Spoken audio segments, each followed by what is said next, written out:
శ్రోతలకు నా హృదయపూర్వక నమస్కారములు. మన శ్రోతలలో ఒక సోదరులు వారి భయాన్ని వ్యక్తపరచడం జరిగింది. అంటే ప్రశ్నగా అడగలేదు, వారి భావాన్ని తెలియజేశారు. కానీ ఇవన్నీ కూడా మనం మాట్లాడుకోవాలి. ఎందుకంటే ఆధ్యాత్మిక చదువులో భాగంగా, ఆత్మజ్ఞాన చదువులో భాగంగా ఒక మనిషి తీరుతెన్నులు ఎలా ఉంటాయి, ఒక మనిషి ప్రవర్తన విధానం ఎలా ఉంటుంది, దానిని ఎలా సరిచేసుకొని మనం ముందుకు నడవాలి, అలాగే ఎంత ముందుకు నడుస్తున్నా అది ఆధ్యాత్మిక మార్గం అనుకున్నా, ఆత్మజ్ఞాన మార్గం అనుకున్నా, ఆత్మజ్ఞాన చదువు అనుకున్నా, సాధన అనుకున్నా, ఒక మనిషి శరీర మనస్సు పనితీరులు శరీరం ఉన్నంత వరకు ఎలా ఉంటాయి, ఇవన్నీ మనకు తెలియాలి. ఇవన్నీ సహజంగానే ఉంటాయి, సహజంగానే పనిచేస్తాయి. ఇందులో ఏ అద్భుతాలు, మహిమలు, మాయలు జరగవో. అది 1కి 100 సార్లు మనకు మనం చెప్పుకోవాలి. శరీరము ఉన్నంత వరకు మనిషికి అన్ని రకాల స్పందనలు ఉంటాయి. అంటే శరీర సహజమైనవి, మనో సహజమైనవి. అయితే వాటిని మంచి వైపు నడిపించుకుంటూ ఉంటాం, చెడు చేయకుండా ఉండటానికంతే. కానీ స్పందనలు ఎక్కడికి పోవు. ఇప్పుడు మన సోదరులు వ్యక్తపరిచినటువంటి వారి భావ వ్యక్తీకరణ భయం ఏంటంటే, వారిది పెద్ద వయసే, నా స్నేహితుడు చనిపోయాడు అంటే నిన్న మొన్నట్లో జరిగింది. నా స్నేహితుడు ఈరోజు చనిపోయాడు, నాకు చాలా భయం కలిగింది. ఎన్ని విన్నా ఎంత వింటున్నా ఈ భయం అనేది కలుగుతూనే ఉన్నది. అంటే ఊరికనే ఆయన వ్యక్తీకరించారు దాన్ని, ఆయనకు భయం కలిగిందని. ఆయనది కూడా పెద్ద వయసే, స్నేహితుడు చనిపోవటం వల్ల నాకు మానసికంగా భయం అని అనిపించింది అని. మీరు ఎప్పుడైనా చాలా జాగ్రత్తగా విషయాలను తెలుసుకోండి. శరీరము నిజమే, మనసు నిజమే, వీటికి ఆధారమైన ప్రాణశక్తి నిజమే. ప్రాణశక్తి అన్నప్పుడు శక్తిగా, సృష్టి మొత్తం ఏకశక్తిగా ఉన్నది ఆ ప్రాణశక్తి. అలా ఏకశక్తిగా ఉన్నది అన్నప్పుడు దాన్ని ఆత్మశక్తి అన్నారు. అయితే అది ఉన్నది అని జ్ఞానము ద్వారా, విచక్షణ ద్వారా, విచారణ ద్వారా, పరిశీలన ద్వారా, మనం గమనించుకోవటం ద్వారా, అంటే మన శరీర మనస్సులు అసలు ఎలా పనిచేస్తున్నాయి, మన జననం ఏంటి, మన మరణం ఏంటి, చనిపోవటం ఏంటి అనేటువంటి జీవన విశ్లేషణ ద్వారా శక్తి నిరూపించబడుతూ ఉంది తప్ప శక్తి దర్శనీయము కాదు, గ్రహింపుకు అనువుగాను లేదు. ఉంటే అసలు ఈ గొడవే ఉండేది కాదు, శక్తి అని అందరికీ తెలిసిపోయేదిగా. అప్పుడు ఇంకో ప్రాబ్లం ఉంది. అందరికీ నేను అనంత ఆత్మశక్తిని, ఏకశక్తిని అని తెలిస్తే సృష్టి నడక కుదరదు. ఇది తెలుసుకున్న వాళ్ళు అందులో కలిసిపోతారంటే ఈ ప్రాసెస్ ఎప్పటికీ ఆగదు. అంటే ఇక్కడ మీరు అర్థం చేసుకోవాలి, మరి ఎందుకండి ఇవి చెప్పుకోవటం అని. బ్రతికి ఉన్నంతకాలం మంచిగా బ్రతకటానికి, బ్రతికి ఉన్నంతకాలం మంచిగా ఎందుకు బతకాలి అంటే అందరూ మనలాంటి మనుషులే కనుక, ఎవరికి ఎటువంటి అన్యాయము, ద్రోహము చేయకూడదు కనుక, చెడు చేయకూడదు కనుక, అందరూ మనలాగానే బ్రతకాలని కూడా కోరుకుంటున్నారు కనుక, వారికి కూడా ఇటువంటి కోరికలే ఉంటాయి కనుక అక్కడ మనం గ్రహించవలసిన విషయం ఇది. వారికి కూడా ఇటువంటి కోరికలే ఉంటాయి, మనకేమున్నాయి అవన్నీ ఉంటాయి అందరికీ. మరి మంచిగా ఎందుకు ఉండలేకపోతున్నాము అంటే శరీరము నేనన్న పరిమిత భావన చేత, శరీరమునకు అవసరమైన అన్ని సమకూర్చుకునే ప్రయత్నంలో సంతృప్తి లేకపోవటం చేత, మనం ఎంత సమకూర్చుకున్నా ఇంకా అంతకంటే అధికమైనవి ప్రపంచంలో కనపడుతూ ఉండటం చేత, రెండు, ఈ శరీరము ఒక సమయమునకు మరణిస్తుంది, నేను ఉండను, నశించిపోతాను అనేటువంటి భావనను గుర్తుపెట్టుకోకపోవటం చేత, నేను, నాకు, నావి, నా వాళ్ళు అనేటువంటి భావనతో ఎంత దొరికితే అంత ప్రపంచం నుంచి పొందేద్దాము అనేటువంటి ప్రయత్నములో మనిషి చెడు చేస్తున్నాడు. అది శరీర భావనతో కలుగుతుంది, పరిమితత్వం వలన. అది తప్పు లేదు. కానీ ఎదుట వాళ్ళ శరీరాలకు కూడా మనలాగా అన్ని అవసరమే కదా. ఎదుట వాళ్ళకు కూడా నేను, నాది, నావి అన్నీ ఉంటాయి కదా. ఆ విచక్షణను కలిగించినా కూడా, ఒకవేళ కలిగించుకుంటున్నా కూడా నాకు సరిపోనప్పుడు, నాకు ఇబ్బంది వచ్చినప్పుడు, నాకు కష్టం వచ్చినప్పుడు, నాకు బాధ వచ్చినప్పుడు, లేదా నాలో ఆశ రేగినప్పుడు, అత్యాశ రేగినప్పుడు, దురాశ రేగినప్పుడు నేను తప్పులకు వెళ్ళిపోతూ ఉంటాను. లేకపోతే ప్రపంచంలో ఎన్ని తప్పులు ఎందుకు జరుగుతాయి, ఇంత చెడు ఎందుకు కనపడుతుంది? ఇదంతా ఎవరో ఎవరికి చేయట్లా. ఏ జంతువులో వచ్చి మనుషులకు చేయట్లా, ఏ చెట్లో వచ్చి మనుషులకు చేయట్లా, ఏ మనకు కనపడని శక్తిలో వచ్చి చేయట్లా. మనుషులే మనుషులకు చేస్తున్నారు. ఇక్కడ మంచి జరగాలన్నా మనిషే మనిషికి చేయాలి, చెడు జరగాలన్నా మనిషే మనిషికి చేయాలి. కాబట్టి మానవ సమాజములో మానవులే ఏర్పరచుకున్న మానవ ధర్మములు మనం పాటించాలి. అది మంచి. మనం ఎలా జీవించాలి, ఒకరినొకరు బాధ పెట్టుకోకూడదు. ఎవరి స్వప్రయత్నముతో, ఎవరి తెలివితో, ఎవరి ప్రజ్ఞతో, వారికి లభించిన వాటితో, అంటే సంపదలు, వస్తువులు, విషయాలు, వారికి లభించిన వారితో, అంటే కుటుంబ సభ్యులు, స్నేహితులు, బంధుమిత్రులు తృప్తిగా బతకాలంటే. ఇంతకంటే ఏదో నేను మోసం చేసి పొందొచ్చు, ఎందుకంటే కావాలంటే నీ స్వప్రయత్నంతో ప్రయత్నించుకో, ధర్మంగా ప్రయత్నించుకో, మంచిగా ప్రయత్నించుకో. అది ఆమోదయోగ్యంగా మనమే నిర్ణయం తీసుకొని పెట్టుకున్నటువంటి చట్టములు, శాసనములు, ధర్మములు అవి. కానీ మోసానికి వెళ్ళకు, అన్యాయానికి వెళ్ళకు. ఈ చెడు ఉండకూడదు.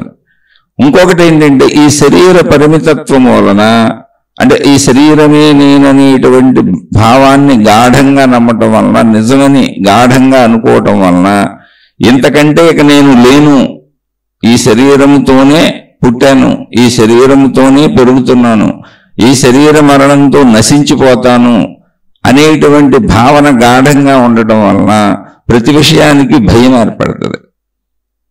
ఈ భయం యొక్క స్థాయిలు ఆదుర్దాగా, కంగారుగా, డిప్రెషన్గా, ఒత్తిడిగా, విసుగుగా, చికాకుగా, కోపముగా, ఇటువంటి నెగిటివ్ గుణాలుగా మారిపోతూ ఉంటాయి.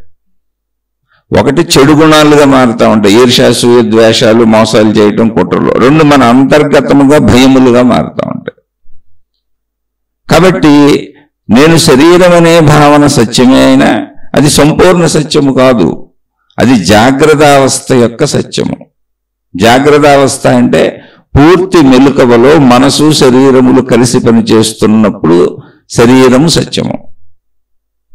ఇప్పుడు నిద్రలోకి వెళ్ళాం, లేదా శరీరంతో పనిచేయట్లేదు, మనం ఊరికి కూర్చొని ఉన్నాం, మెలకువలో కూర్చొని ఉన్నాం, ఏదో ఆలోచన వస్తుంది, ఊహలు సాగుతున్నాయి. అప్పుడు అది యాక్చువల్గా శరీరము కాదు, శరీరము కదిలినప్పుడే శరీరం. మనోలోకంలో ఉన్నాం మనం. ఊహలు, భావములు, ఊహించుకోవటాలు, సృజనాత్మకత, కల్పన, ఇదంతా కూడా శరీరము కదలకుండా మెలకువలో జరిగిన, శరీరము నిద్రపోతున్నప్పుడు కలలలో జరిగిన, అది మానసిక లోకము. అంటే మన రెండవ స్థితి. మనకు మనసు ఉన్నమాట నిజమే, ఆ మనసులో ఉన్నాం మనం. దాన్ని గుర్తించాలి. ఇప్పుడు నేను మనసులో ఉన్నాను అని అది గుర్తించాలంటే చెప్పుకోవాలి. మానసిక భావనలను కూడా నేను శరీరమే అనుకుంటున్నా అనుకొని, ఆ ఊహలను ఊహించుకొని నేను శరీరంతో అవి పొందలేకపోయానన్న దుఃఖము కానీ, లేదా అవి చెడు ఊహలు, భయాలకు సంబంధించినవైతే నాకు జరుగుతుందేమో అనే భయం కానీ వస్తుంది. ఈ రెండు శరీరంలో మానసిక లోకంలో జరుగుతున్నాయి, క్రియాత్మకంగా శరీరంతో జరుగుతున్నాయి కాదు. అంటే మనిషి జీవితంలో క్రియాత్మకంగా శరీరంతో నిజంగా అనుభవించి ప్రయత్నించి చేసేవన్నీ కూడా ఒక 50% ఉంటే, ఒక 50% అన్ని ఊహలలో మానసిక లోకంలో అనుభవిస్తూ ఉంటారు. అసలు క్రియాత్మకంగా ఏం చేయరు, కూర్చొని అలా భావించుకుంటూ ఉంటారు. ఇప్పుడు నిజంగా ఎవరో చనిపోయారు, నా స్నేహితుడు, నాకు భయం వేసింది అన్నారు. అక్కడ ఊహాత్మక భయం. అది ఊహాత్మక భయం. అంటే మనతో కలిసి ఉన్నటువంటి ఒక మనిషి, నిన్నటిదాకా మన మధ్య ఉన్నటువంటి ఒక మనిషి, మనకు తెలిసిన మనిషి ఇప్పుడు మరణాన్ని పొందాడు. అతను మరణించాడే అన్నప్పుడు అది బాధ. ఏంటి, అయ్యో నా స్నేహితుడు పోయాడు అన్నప్పుడు బాధ. మన వాళ్ళకి ఎవరికైనా అటువంటి కష్టము నష్టము వచ్చినప్పుడు అది బాధ. మన ఎదుటి వాళ్ళకి ఎవరికి జరిగినా అది బాధ. అటువంటిది నాకు జరుగుతుందేమో, నా వాళ్ళకి జరుగుతుందేమో అన్నప్పుడు భయము. ఇదంతా కూడా మానసిక లోకంలో జరిగింది, శరీర లోకంలో కాదు. శరీరం మెలుకొని ఉండొచ్చు, కానీ మెలుకవలో శరీరములో శరీరముతో పని చేయకుండా, శరీరం కదపకుండా సాగుతున్న ఆలోచనలన్నీ నావే అనుకుంటా ఉంటాను. కాదు, అది మానసిక లోకము అని తెలుసు. అంటే మనసులో ఉన్నాను ఇప్పుడు, నేను మనసుతో భావించుకుంటున్నాను. మెలకువలో అయినా స్వప్నంలో అయినా. మెలకువలో అది శరీరానికి ఆపాదించేసుకొని శరీరమే భయపడుతుంది, శరీరమే ఊహించుకుంటుంది, శరీరమే బాధపడుతుంది, శరీరమే దుఃఖపడుతుంది అని అనుకుంటూ ఉంటాం. అంటే భావనా దుఃఖాలు, భావ దుఃఖాలు, భావ భయాలు, భావరూపమైనటువంటివన్నీ. నిజంగా శరీరం బాధపడటం అంటే ఏంటి? శరీరానికి ముళ్ళు పుచ్చుకుంది, లేదా నిజంగా ఎవరో వచ్చి శరీరాన్ని ఎదురుగుండా నుంచొని తిట్టారు, నిజంగా ఎవరో వచ్చి మన కొట్టారు, నిజంగా ఏదో యాక్సిడెంట్ అయింది. శరీర క్రియలతో జరిగినవన్నీ శరీరానికి సంబంధించినవి. శరీరము కదలకుండా, శరీరమునకు ఏమీ జరగకుండా భావరూపములో జరిగేవన్నీ కూడా మనసు లోకంలో జరుగుతున్నాయి. కానీ మెలకువలో ఉండటం వలన మనసు నేను అని విడిగా మనం అనుకోకపోవటం వలన దాన్ని శరీరానికి కలుపుకుంటున్నాము. అందుకని ఆధ్యాత్మిక చదువులో, ఆత్మజ్ఞాన చదువులో మీకు ఒక రెండవ శరీరం ఉన్నది మీ అంతర్గతములో, అది మీ మనస్సు. శరీర మనస్సులు కలిసి పనిచేస్తున్నప్పుడు శరీరం పనిచేయాలంటే మనసు ఉండాలి. మనసు కదిపితేనే శరీరం పనిచేస్తుంది. అది నిజం, అందులో ఏమీ పొరపాటు లేదు. కానీ శరీరము పనిచేస్తున్నప్పుడు నేను శరీరం. ఇప్పుడు సినిమాకి వెళ్ళి చూస్తున్నాను అనుకోండి, నేను సినిమా చూడాలని వెళ్ళాను, అక్కడ ఇంద్రియాలతో కళ్ళు చూస్తున్నాయి, ఆ శబ్దాలు వింటున్నాయి, ఆనందిస్తున్నాను. అలాగే నన్ను ఎవరైనా తిడుతున్నారు అనుకోండి, వాళ్ళని చూస్తున్నాను, వింటున్నాను, బాధ కలుగుతుంది. అలాగే నా ముందే పాము వచ్చి నుంచుందనుకోండి, భయం కలుగుతుంది.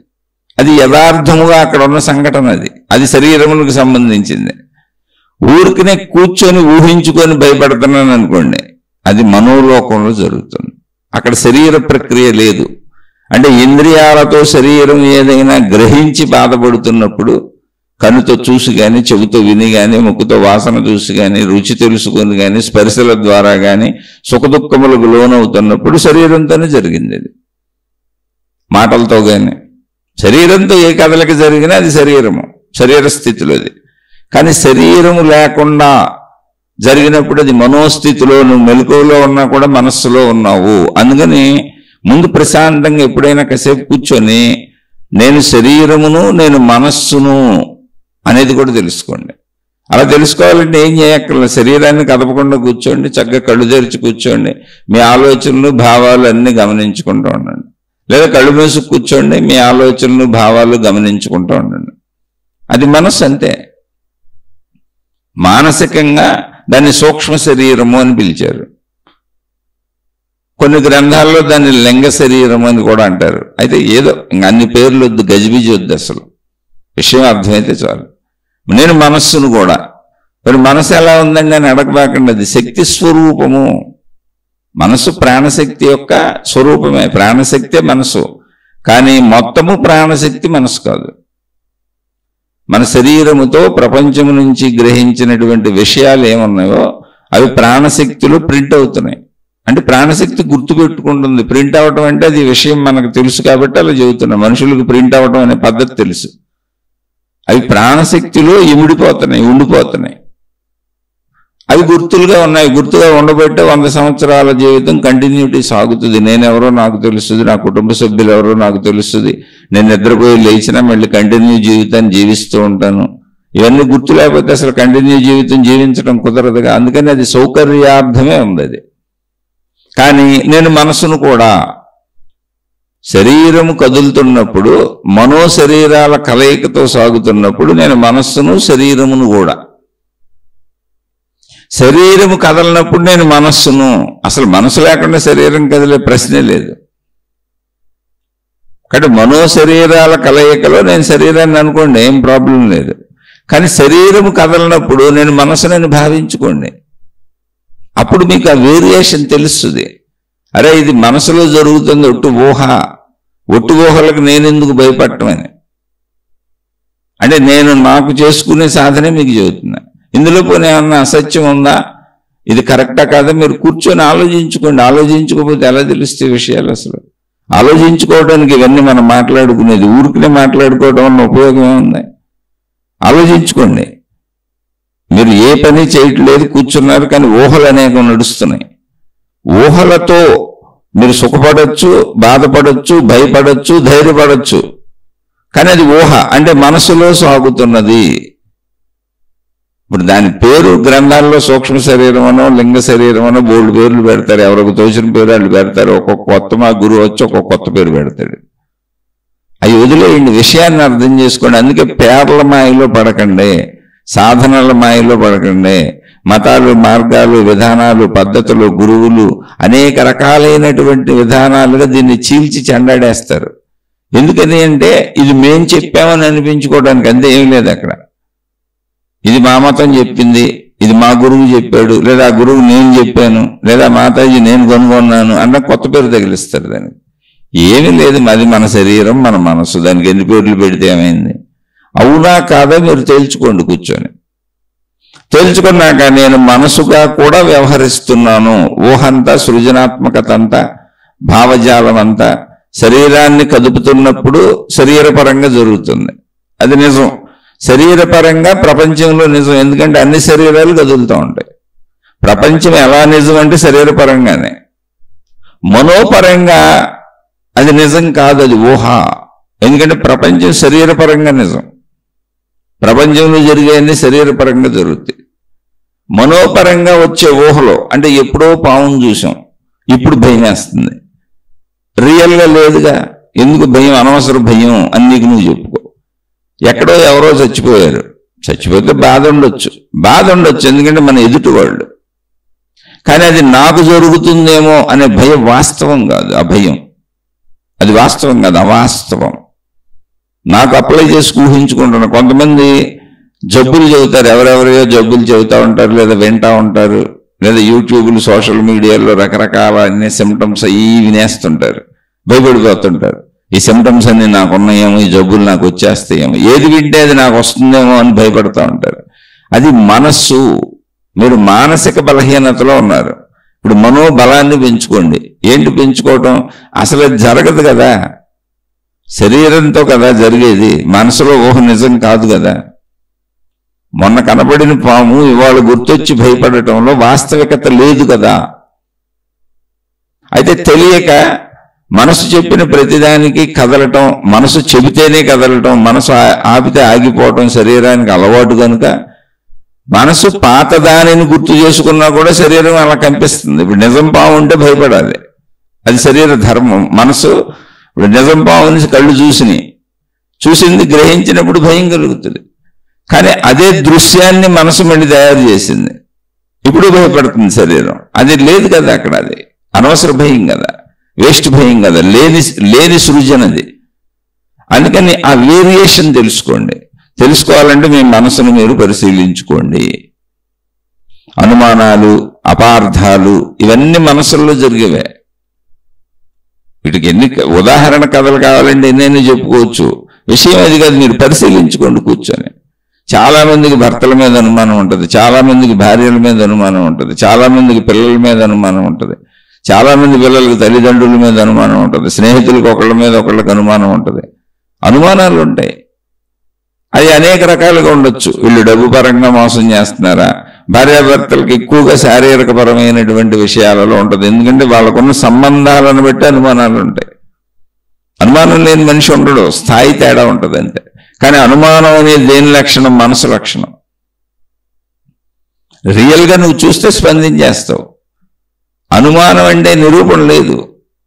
నిరూపణ అయితే శరీరానికి వచ్చేసింది, శరీరం దాన్ని పట్టుకుంది, పసిగట్టింది, గమనించింది, చూసింది. ఇవి కొన్ని మనోలక్షణాలు. మనస్సు లేకుండా శరీరం కదలదు, మళ్ళీ చెబుతున్నా. కానీ అనవసరమైనటువంటి మనోలక్షణాలకు కూడా శరీరం కంపిస్తున్నది. ఈ విషయం తెలుసుకోండి.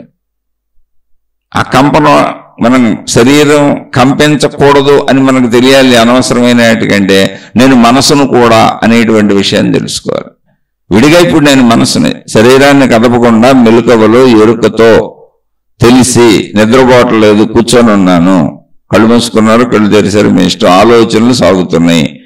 అవి నాకు ఆనందాన్ని ఇచ్చినా తప్పే, దుఃఖాన్ని ఇచ్చినా తప్పే, భయాన్ని ఇచ్చినా తప్పే, బాధనిచ్చినా తప్పే. ఎందుకంటే శరీర సంబంధము లేనటువంటి కేవల ఊహలై అందుకని ముందు మీరు దాన్ని ఐడెంటిఫై చేయండి, నేను మనసును కూడా. అప్పుడు మీకు మీరే చెప్పుకోవాలి, ఇక్కడ ఏ అద్భుత సాధనలో ఉండవు. ముందు మీరు శరీరానికి భిన్నమైన మనసుని తెలుసుకోండి. శరీరంతో కలిసిపోయిన మనసు శరీరాన్ని గదుపుతూ ఉంటుంది. అది ఎప్పుడు శరీరం మనసు లేకుండా కదలదు, మళ్ళీ చెబుతున్నా.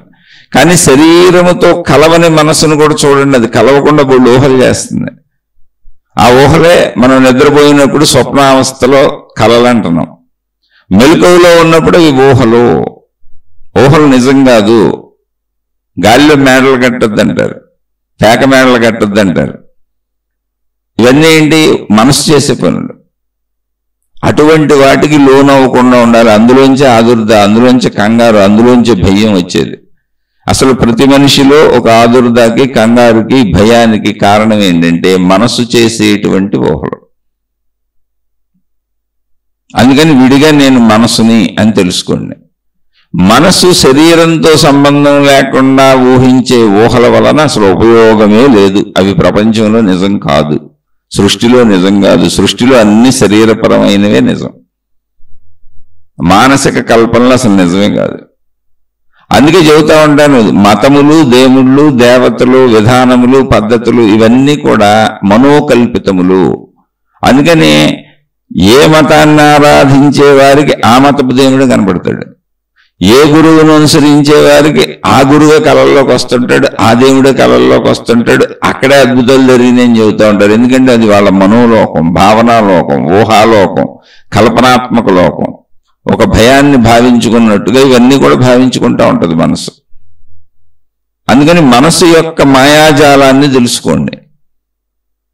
మనసు యొక్క మాయాజాలం, ఎందుకంటే అది ప్రపంచంలో ఉండదు. పాతదాన్ని, గతాన్ని గుర్తు చేసుకుంటుంది, లేదా భవిష్యత్తును గుర్తు చేసుకుంటుంది. ఊరికినే ఊహించుకుంటుంది, పరిగెడుతుంది. కానీ నిజమేంటి? గతం అయిపోయింది. గతపు కాలం నిజం కాదు. అసలు కాలం లేదు, గతం అనే కాలమే లేదు. మెమరీ ఉండటం వల్ల మనకు ఉందని అనిపిస్తుంది, అంటే గుర్తు ఉండటం వలన. గతం అనే కాలం లేదు. అలాగే భవిష్యత్తు అనే కాలం కూడా లేదు.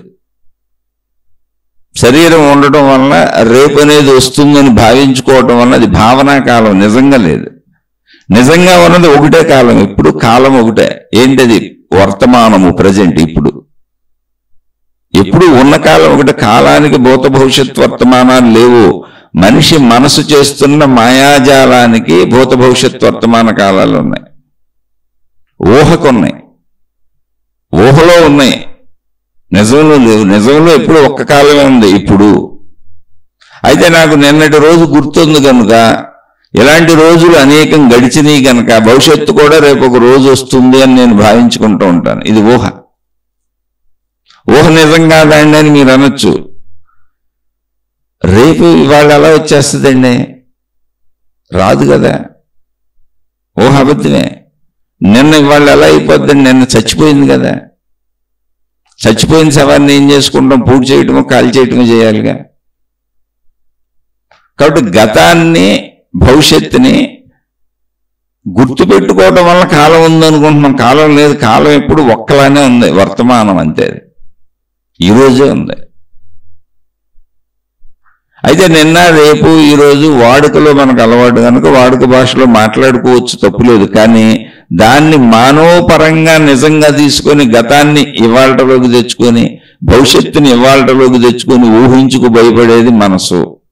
అంటే గతంలోకి వెళ్ళారు మీరు, మనసు వెళ్ళింది, శరీరం వెళ్ళలేదుగా. భవిష్యత్తులోకి వెళ్ళారు మీరు, మనసు వెళ్ళింది, శరీరం వెళ్ళలేదుగా. కాబట్టి నేను మనసుని అనే విషయాన్ని గుర్తు చేసుకోండి. మనసుని శరీరపరంగా కలిపి వాడి శరీరంతో కలిపి నడపగలిగినప్పుడు మాత్రమే మనసు ఉపయోగపడుతుంది.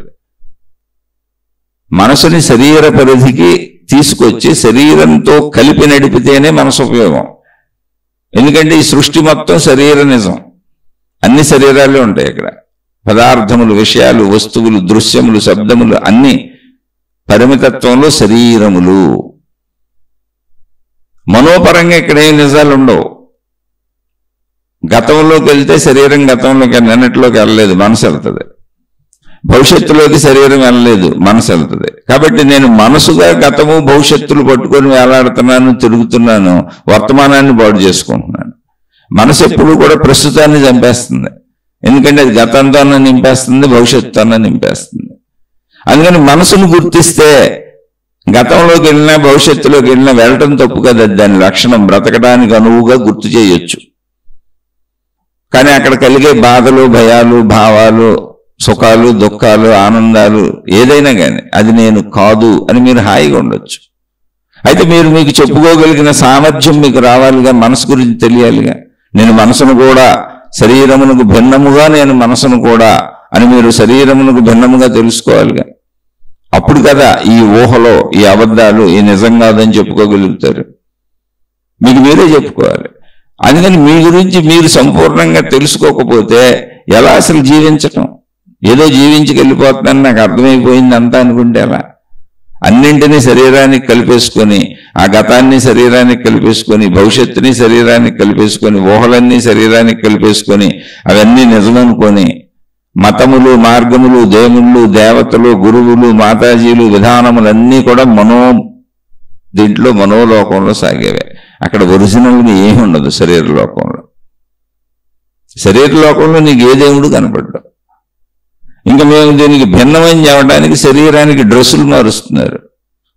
అంటే ఈ మతం ఇది, మేము ఈ రంగు బట్టలు వేసుకుంటాం, మా ఆకృతులు ఎలా తయారు చేసుకుంటాం, మా మీసాలు గెడ్డాలు ఎలా పెట్టుకుంటాం, లేదా మా జుట్లు ఎలా పెట్టుకుంటాం, మా ఆచార వ్యవహారాలతో, అంటే మేము ధరించేటువంటి రూపధారణతో బొట్లు తీసేసో, అడ్డబొట్టో, నిలువు బొట్టో, ఏదో ఒకటి గుండ్ర బొట్టో, లేదా అసలు పెట్టకో, ఏదో ఒక విచిత్రమైనటువంటి చేష్టల ద్వారా, అది శారీరక చేష్టల ద్వారా మేము మమ్మల్ని ప్రకటించుకుంటాం. కానీ నిజంగా ఇవన్నీ మనసుకు సంబంధించినవి, అన్ని మనోఊహలు, మనోకల్పితాలు. అందుకే నా మనసూహ నాది, నా మతం నాది, నా సృష్టి నాది, నా గొడవ నాది, నీ మతం నీది, నీ గొడవ నువ్వు పో. ఎందుకంటే అది నిజంగా ప్రపంచంలో ఎక్కడ కనపడదు, ఉండదు.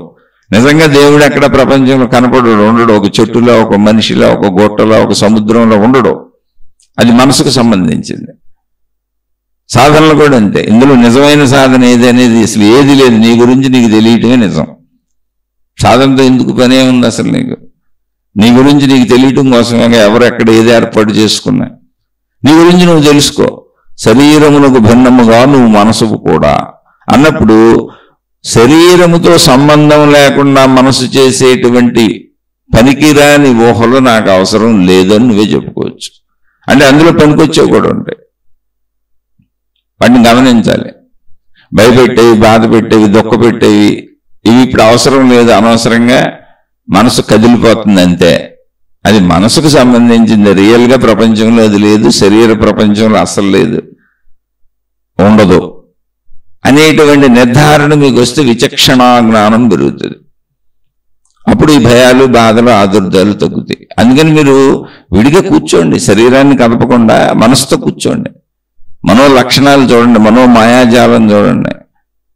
మాయ అనేది ఏమీ లేదు, మనసే. అందులో నిజం ఉంది, అబద్ధం ఉంది. శరీరానికి ఉపయోగపడే నిజం ఉంది. శరీరాన్ని ఇబ్బంది పెట్టి శరీరానికి ఉపయోగపడని, శరీరాన్ని నానా రకాల భ్రాంతులకి గురి చేసే మాయాజాలం ఉంది. అక్కడే ఉంది మొత్తం. సత్యం అక్కడే ఉంది, అసత్యం అక్కడే ఉంది, జ్ఞానం అక్కడే ఉంది, అజ్ఞానం అక్కడే ఉంది. అందుకని మీరు మనస్సును బాగా పట్టుకుని పరిశీలిస్తే ఏది తీసుకోవాలి, ఏది తీసుకోకూడదని విచక్షణ తెలుస్తుంది. ముందని పట్టుకోండి. దాన్ని సరిగ్గా పట్టుకోగలిగితే అదే ప్రాణశక్తి కూడా. మనసులో విషయాలన్నీ తీసేస్తే ప్రాణశక్తి అదే. అందుకే మనం రోజు చెప్పుకునే ఆధ్యాత్మిక చదువు, ఆత్మజ్ఞానం చదువు అనేది ఎందుకంటే ఏదో అద్భుతాలు మాట్లాడేసుకుందాం, లేదా ఏదో జ్ఞానం తెలుసు గొప్పగా చెప్పేసుకుందాం, నేనేదో చెప్పేస్తున్నాను మీరు వినేస్తున్నారు, మనం అంతా సాధకులు, ఇలాంటి భ్రమలో భ్రాంతులకు లోనవ్వకండి. సహజ సామాన్య జీవితంలో మన గురించి మనకు తెలియలే, అసలు తెలియట్లా. మన గురించి మనకు తెలియకుండా 100 ఏళ్ళు జీవించుకుంటూ వెళ్ళిపోతున్నాం. నాకు అన్నీ తెలుసు, నా ఇష్టం వచ్చినట్టు జీవించేస్తాను, నేను అనుకున్నట్టే జీవించేస్తాను, నేను అనుకున్నదంతా నిజమన్నది, నేను నా ప్రయత్నాలన్నీ కరెక్టే అనుకొని అసలు మన గురించి మనకి ఏమీ తెలియకుండా జీవించుకుంటూ వెళ్ళిపోతున్నాం. శరీరమునకు సరిపడా ఆలోచన చేసి శరీరాన్ని శరీర స్థాయిలో, శరీర వేగములో, శరీర శక్తిలో, శరీర పరిధిలో దాన్ని నడిపించే మనసు సత్యము. మిగిలిన ఊహంతా అసత్యము,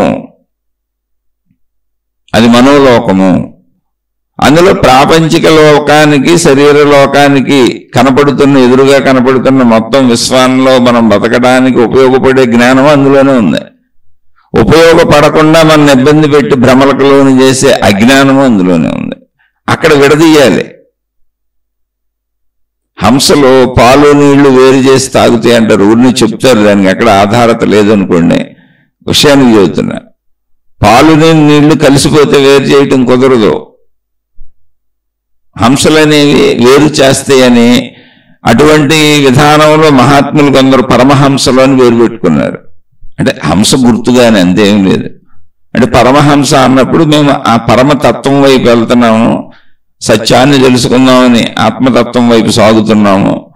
అందుకని హంస గుణాలను పెట్టుకున్నాం, మేము హంసను గుర్తుగా పెట్టుకున్నాం. పరమహంసల మార్గం మాది. అంటే పాలు నీళ్లను వేరు చేయగలిగింది హంస ఒక్కటే అని. కానీ నిజంగా దానికి కూడా ఆధారత లేదు. కాసేపు విందాం ఏం పోయింది. అలా మనలో కలిసిపోయింది పాలు నీళ్ళలా మనసు. ఇటు శరీరానికి ఉపయోగపడేది అదే, పనికిరాని ఊహలు చేసేది అదే, గతంలోకి వెళ్ళేది అదే, భవిష్యత్తులోకి వెళ్ళేది. గతంలోకి శరీరం వెళ్ళలేదు, భవిష్యత్తులోకి శరీరం వెళ్ళలేదు. అందుకని శరీర స్థితిలో, శరీర పరిమితిలో, శరీరము యొక్క వేగం ఎంతో ఆ వేగములో శరీర పరిమితులు అన్ని రకములుగా శరీరాన్ని కదపగలిగిన మనసు మనకు సత్యం. ఎందుకంటే ప్రాపంచిక వ్యవహారం అలా నడుస్తుంది. అది దాటినటువంటి మనోవ్యాపారము, మనోవ్యవహారము, మనోచలనము మనకు అవసరం లేదు. అది మాయాజాలం. ఆ మాయాజాలాన్ని తప్పించుకోవటం నేర్చుకోవాలి. అలా నేర్చుకోవాలంటే నువ్వు తెలుసుకోవాలి, నువ్వు చూసుకోవాలి. నీ శరీరంతో కలిసిన మనసు ఏంటి, దానికి ఉపయోగపడే మనసు ఏంటి, శరీరాన్ని దాని పరిధిలో కలవకుండా మనోపరిధిలో, దాని వేగంలో, దాని స్పీడ్లో, దాని గతంలో, దాని భవిష్యత్తులో ఏ కాలంలో కానీ నిలిపగలదు. స్మరణ మాత్రం చేత ఎక్కడికైనా నిలిపోగలదు. అలా ప్రయాణించే మనసుని నువ్వు విడిగా గమనించగలిగితే దాంతో నీకు అసలు పని లేదనే విషయం తెలుస్తుంది. ఎందుకంటే నువ్వు ఇక్కడ ఏదైనా శరీరంతోనే చేయగలవు. ఈ మహిమలు, మాయలు, అద్భుతాలు, మంత్రతంత్ర యంత్రాలు, గారడీలు, నమ్మకాలు, తాళ్ళు, తాయెత్తులు, జాతకాలు, జ్యోతిష్యాలు, వాస్తులు ఇవన్నీ సృష్టించింది ఆ మనసే. సృష్టించి అది శరీరానికి నిజమని చెప్పుద్ది, కానీ అవి ఎక్కడ ఉండవు. ఈ తాడు కట్టుకుంటే నీకెందుకు అన్ని రక్షణలు దొరుకుతాయి అనే దానికి అసలు ఆధారత ఉండదు. ఆ రక్షరేఖ పెట్టుకుంటే, ఆ యంత్రం పెట్టుకుంటే, ఈ తంత్రం చేస్తే, ఆ మంత్రం చేస్తే ఎందుకు నీకు ఇవన్నీ జరుగుతాయి అనే దానికి ఆధారత ఉండదు. ఎందుకంటే అది మనో ఊహ, కల్పనాత్మకత. అద్భుతాలు, మహిమలు, మాయలు అన్నవే. మళ్ళీ ఇందులో ఎంత స్పష్టంగా ఉందో చూడండి, ఎంత స్పష్టంగా ఉంది మనసు. అంటే మీరు గమనించాలి, ఏ మతం వాళ్ళకి ఆ మతపు దేవుడే కళల్లోకి వస్తాడు. ఆ మతపు దేవుడితోనే అద్భుతాలు జరుగుతాయి. వాళ్ళు ఏ గురువుల్ని, ఏ మాతాజీలను అనుసరిస్తారో వాళ్ళే కళల్లోకి వస్తారు, వాళ్ళతోనే అద్భుతాలు జరుగుతాయి. వాళ్ళకు వచ్చేటువంటి భావాలు, ఊహలు, కదలికలు, చలనాలు అన్నీ వాళ్ళకు తెలిసిన దాంతోనే జరుగుతూ ఉంటుంది. వాళ్ళు తెలుసుకుంటున్న దాంతో జరుగుతూ ఉంటుంది. నిజంగా దేవుడు ఉంటే, పక్క మతం దేవుడు ఇలా కళ్ళలోకి అసలు ఎప్పుడూ రాడు. నిజంగా దేవుడు ఉంటే ఎందుకు రాడు?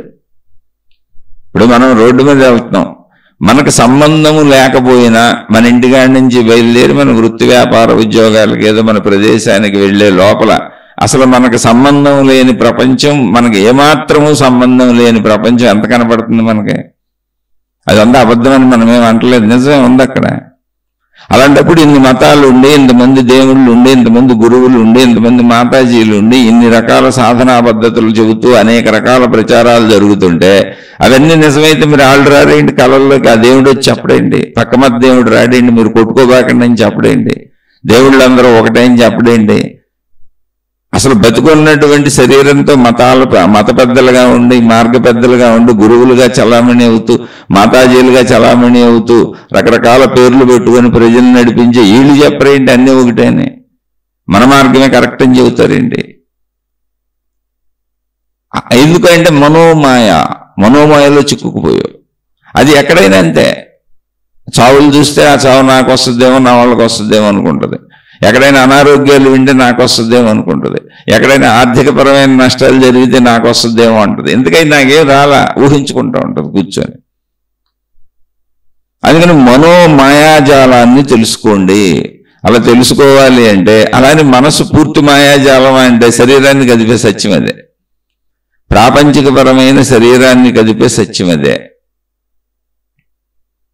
అలానే దానికి ఉన్న శక్తులు వేరు. శరీర శక్తి కంటే కొన్ని లక్షల రెట్లు, కోట్ల రెట్లు శక్తి కలిగింది మనసు. ఎందుకని అది శక్తే కనుక. శరీరాన్ని నడిపే శక్తి కూడా అదే కనుక. కానీ శరీర పరిమితిలోకి వచ్చి నడపాలి ఇక్కడ. కాబట్టి శరీర పరిమితిలోకి వచ్చి నడుపుతున్న మనసు కరెక్ట్.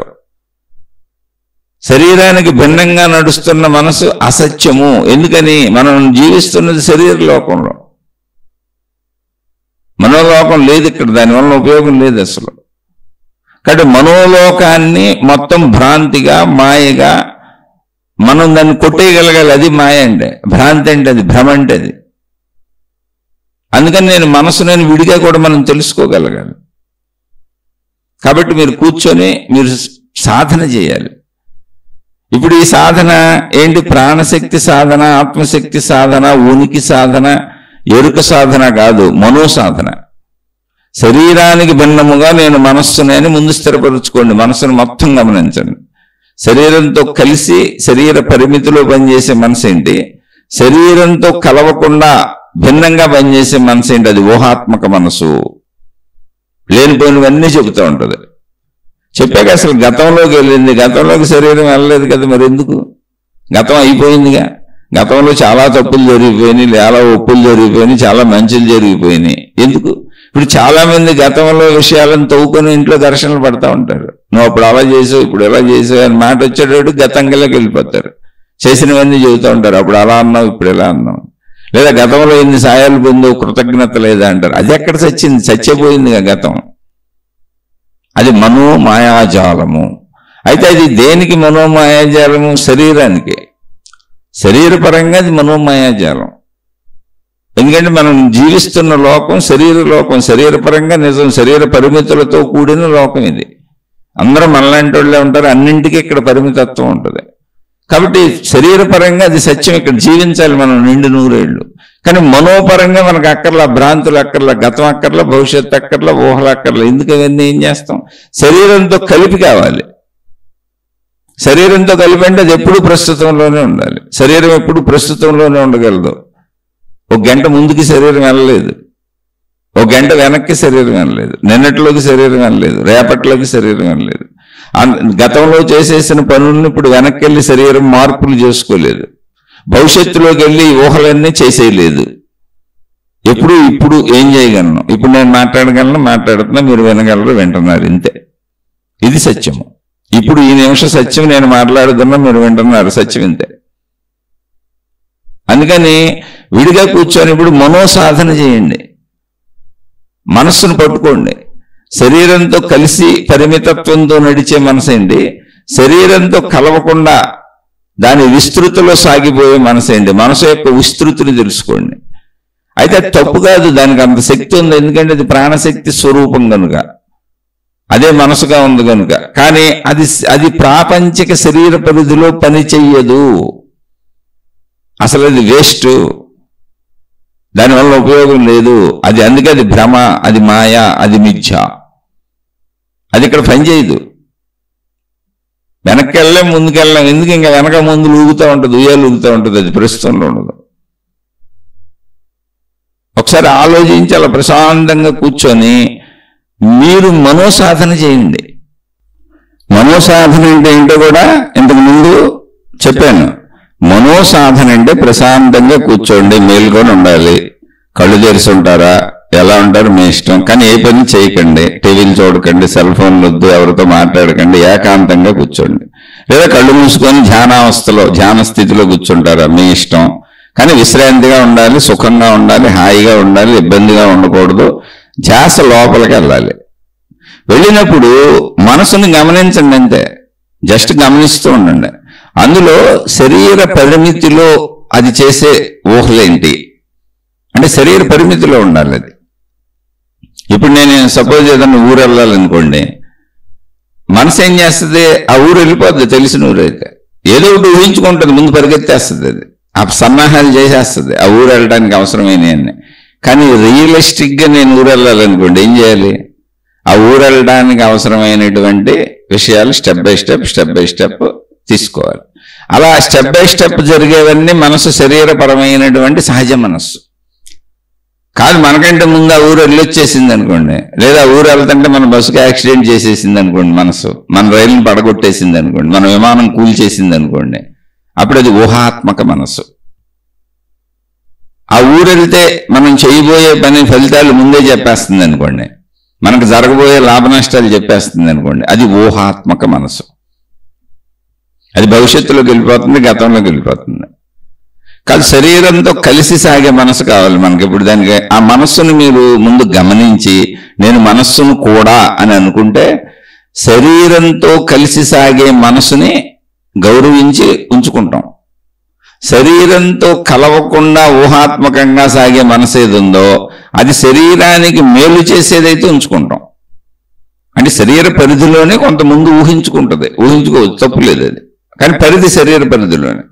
అలా కాకుండా అసలు శరీరానికి సంబంధం లేకుండా అదే వెళ్ళిపోయి అన్నీ చేసేసి, అదే గందరగోళాలు చేసేసి, దీనికి కలిపేసి దానికి కలిపేసి అన్ని ఊహించేసుకొని భయాలకో దుఃఖాలకో సుఖాలకో ఆశలకో అత్యాశలకో దురాశలకో బాధలకో ఈర్ష్యలకో అసూయలకో గురి చేసేస్తుంది అనుకోండి. జస్ట్ గమనించండి, దాంతో చెప్పండి నాకు అవసరత లేదు, మీకు మీరు చెప్పుకోండి ఇది నిజం కాదు, ఇది మనసు ఊరిని తిరుగుతుంది వెళ్ళంతే. ఆకాశంలో పక్షి ఎగిరినట్టు మనసు ఎగురుతుందండి, శరీరం ఎగరలేదు కదా. ఇప్పుడు నాకేం అవసరం ఆ ఎగిరే మనసుతో? అది ఎగిరి ఆ పక్షి మళ్ళీ దిగి నా దగ్గరికి వచ్చేస్తుంది, శరీరం దగ్గరికి వచ్చేస్తుంది. కాబట్టి దానికి చెప్పండి అది ఎగరక్కర్లేదు అని. ఎగురుతానంటే ఎగరనివ్వండి, కొత్తలో ఎగురుద్ది, ఎందుకని దాని మీద మనకి ఇప్పటి వరకు గ్రిప్ లేదు. అందుకని ముందు మనోసాధన చేయండి, మనస్సును తెలుసుకోండి. సాధన అంటే ఏదో చేసేయటం కాదు, దాన్ని తెలుసుకోవటమే. మళ్ళీ దానికి గాలి ఎగపీల్చి దిగపీల్చి ఇలా చేయండి అలా చేయండి అని అందరూ సాధనల పేరుతో చిత్ర విచిత్రాలు చెబుతారు. సాధన అంటే ఏమీ లేదు, సంపూర్ణంగా నిన్ను నువ్వు తెలుసుకోవటం, నిన్ను నువ్వు కలుసుకోవటం అంతే. ఎందుకని అసలు తెలుసుకునే ప్రయత్నం చేయట్లా. మనం మన గురించి మనకి ఏమీ తెలియకుండానే అన్నీ తెలుసు అనుకొని జీవించేస్తున్నాం, అలాగే చచ్చిపోతున్నాం కూడా. మనసులో ఉన్నటువంటి మాయ ఏంటి, భ్రమ ఏంటి, మిథ్య ఏంటి, అది శరీరంతో కలవందంతా అదే. శరీరంతో కలవటానికి వీలు లేని ఊహలన్నీ అవే. శరీరంతో కలిసి సాగేది, శరీరంతో కలవటానికి వీలున్న అన్ని కూడా శరీరపరమైన సత్యాలు, ప్రాపంచికపరమైన సత్యాలు, అవి అవసరమే. అందుకని మనసులో పనికిరాని భాగం ఏంటి, పనికొచ్చే భాగం ఏంటో చూడండి. స్వాప్నిక లోకం అంతా పనికిరాని భాగం అని మనం మామూలుగానే తీసి కొట్టుపారేస్తాంగా, కళలు అసలు పనికిరావని.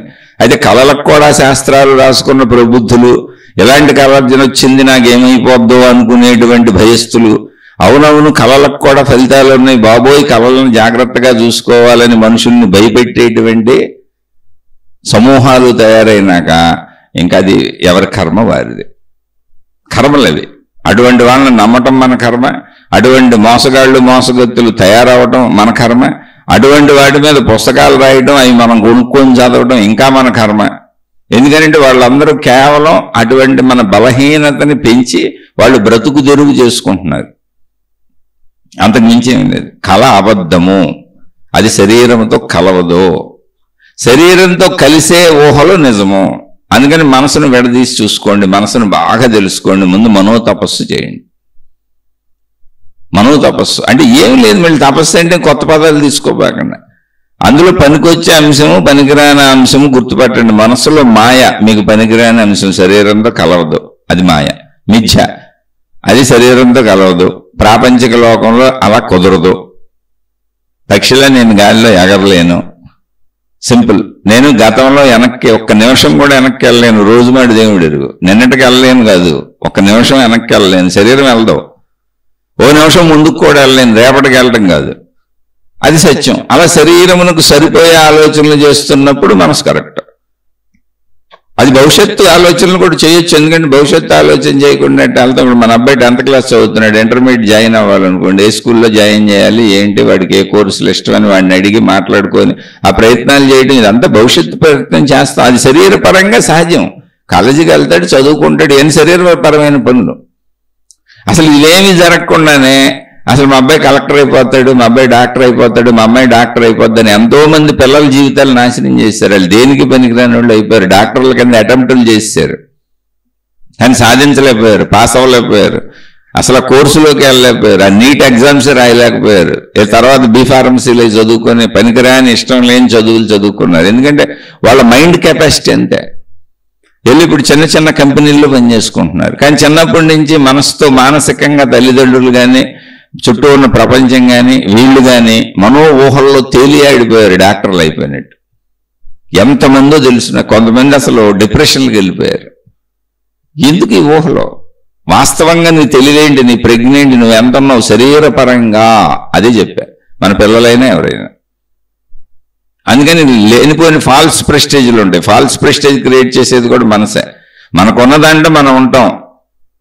ఫాల్స్ ప్రెస్టేజ్ ఏంటంటే ఇతరులను పోల్చుకొని వాళ్ళలా నేను ఉండాలి, ఉండలేకపోతున్నాను, కానీ ఉన్నట్టుగా నటిస్తాను వాళ్ళతో ఉన్నంతసేపు, తర్వాత వచ్చి దుఃఖపడతాను. ఇదంతా మనసు, మనోమాయ, మిథ్య, భ్రమ, అజ్ఞానము. ఈ ఫాల్స్ ప్రెస్టేజ్లు, ఈ ఊహలు, అటువంటి వాళ్ళే ఎక్కువ మంది డిప్రెషన్లకు వెళ్ళి ఆత్మహత్యలు చేసుకుంటూ ఉంటారు. అసలు ఆత్మహత్య అంత దారుణం అండి. మిమ్మల్ని మీరు చంపుకోవడం, నన్ను నేను చంపుకోవడం ఏంటండి? పిచ్చి పరాకాష్ట కదా అది. అది ఎవరు చేస్తున్నారు? నా మనసే. శరీరపరంగా జీవించే మనసు ఎప్పుడు అలా చేయదు, శరీరానికి సహకరిస్తుంది.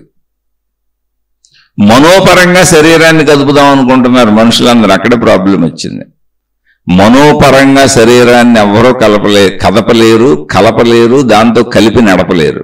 ఎందుకంటే శరీర పరిధి చాలా తక్కువ, శరీర వేగం చాలా తక్కువ. శరీరానికి సంబంధించినటువంటి అన్ని విషయాలు ఒక లిమిటెడ్లో ఉంటాయి అంతే. మొత్తం ప్రపంచం అంతా ఆ లిమిటెడ్నెస్ లోనే సాగుతూ ఉంటుంది. మొత్తం ప్రపంచం అంతా శరీరాలమయం. అవి రాళ్లు కావచ్చు, రప్పలు కావచ్చు, నీళ్లు కావచ్చు, కొండలు కావచ్చు, గుట్టలు కావచ్చు, చెట్లు కావచ్చు, మనుషులు కావచ్చు, జంతువులు కావచ్చు, శరీరాలమయం గ్రహగోళాలతో సహా. అన్నిటికీ పరిమితి ఉంటుంది. మనసుకు పరిమితి లేదు, శక్తికి పరిమితి లేదు. అది ప్రాణశక్తి, అనంత ఆత్మశక్తే.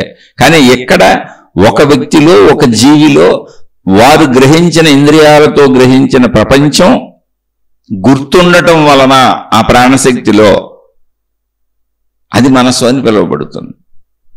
అందుకని ఇక్కడ మనసు కల్లోలం. అటు ప్యూర్గా ఆత్మశక్తి కాదు, ప్రాణశక్తి కాదు. కొన్ని ప్యూర్దైతే గొడవలేదు, దాన్ని తెలుసుకుని, ఎందుకంటే అది సత్యమే. ఏకభావన కలుగుతుంది, సర్వత్ర ఏకత్వ భావన కలుగుతుంది. అదే ఆత్మశక్తి, జీవన్ముక్తి, ఆకాశతత్వము. అది మళ్ళీ సత్యం. లేదు, పూర్తిగా శరీర భావనలో ఉండి జీవిస్తున్నాం, ఇది మళ్ళీ సత్యం. ఈ రెండింటికి మధ్యలో అటు ఆ శక్తిని తీసుకొని శక్తిలాగా ఊగుద్ది, ఇటేమో తీసుకున్న విషయాలన్నీనేమో ప్రపంచపరమైన శరీర విషయాలు, పరిమిత విషయాలు.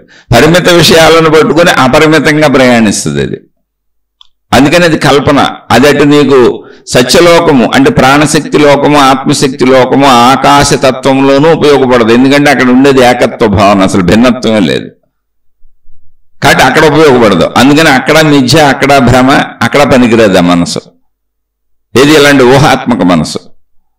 అలా అనుకోని అంత ఊహాత్మక మనసుగా నువ్వు తేలిపోగలవా, శరీరాన్ని అంత స్పీడ్లో నడపగలవా అంటే శరీర లోకంలోనూ కుదరదు.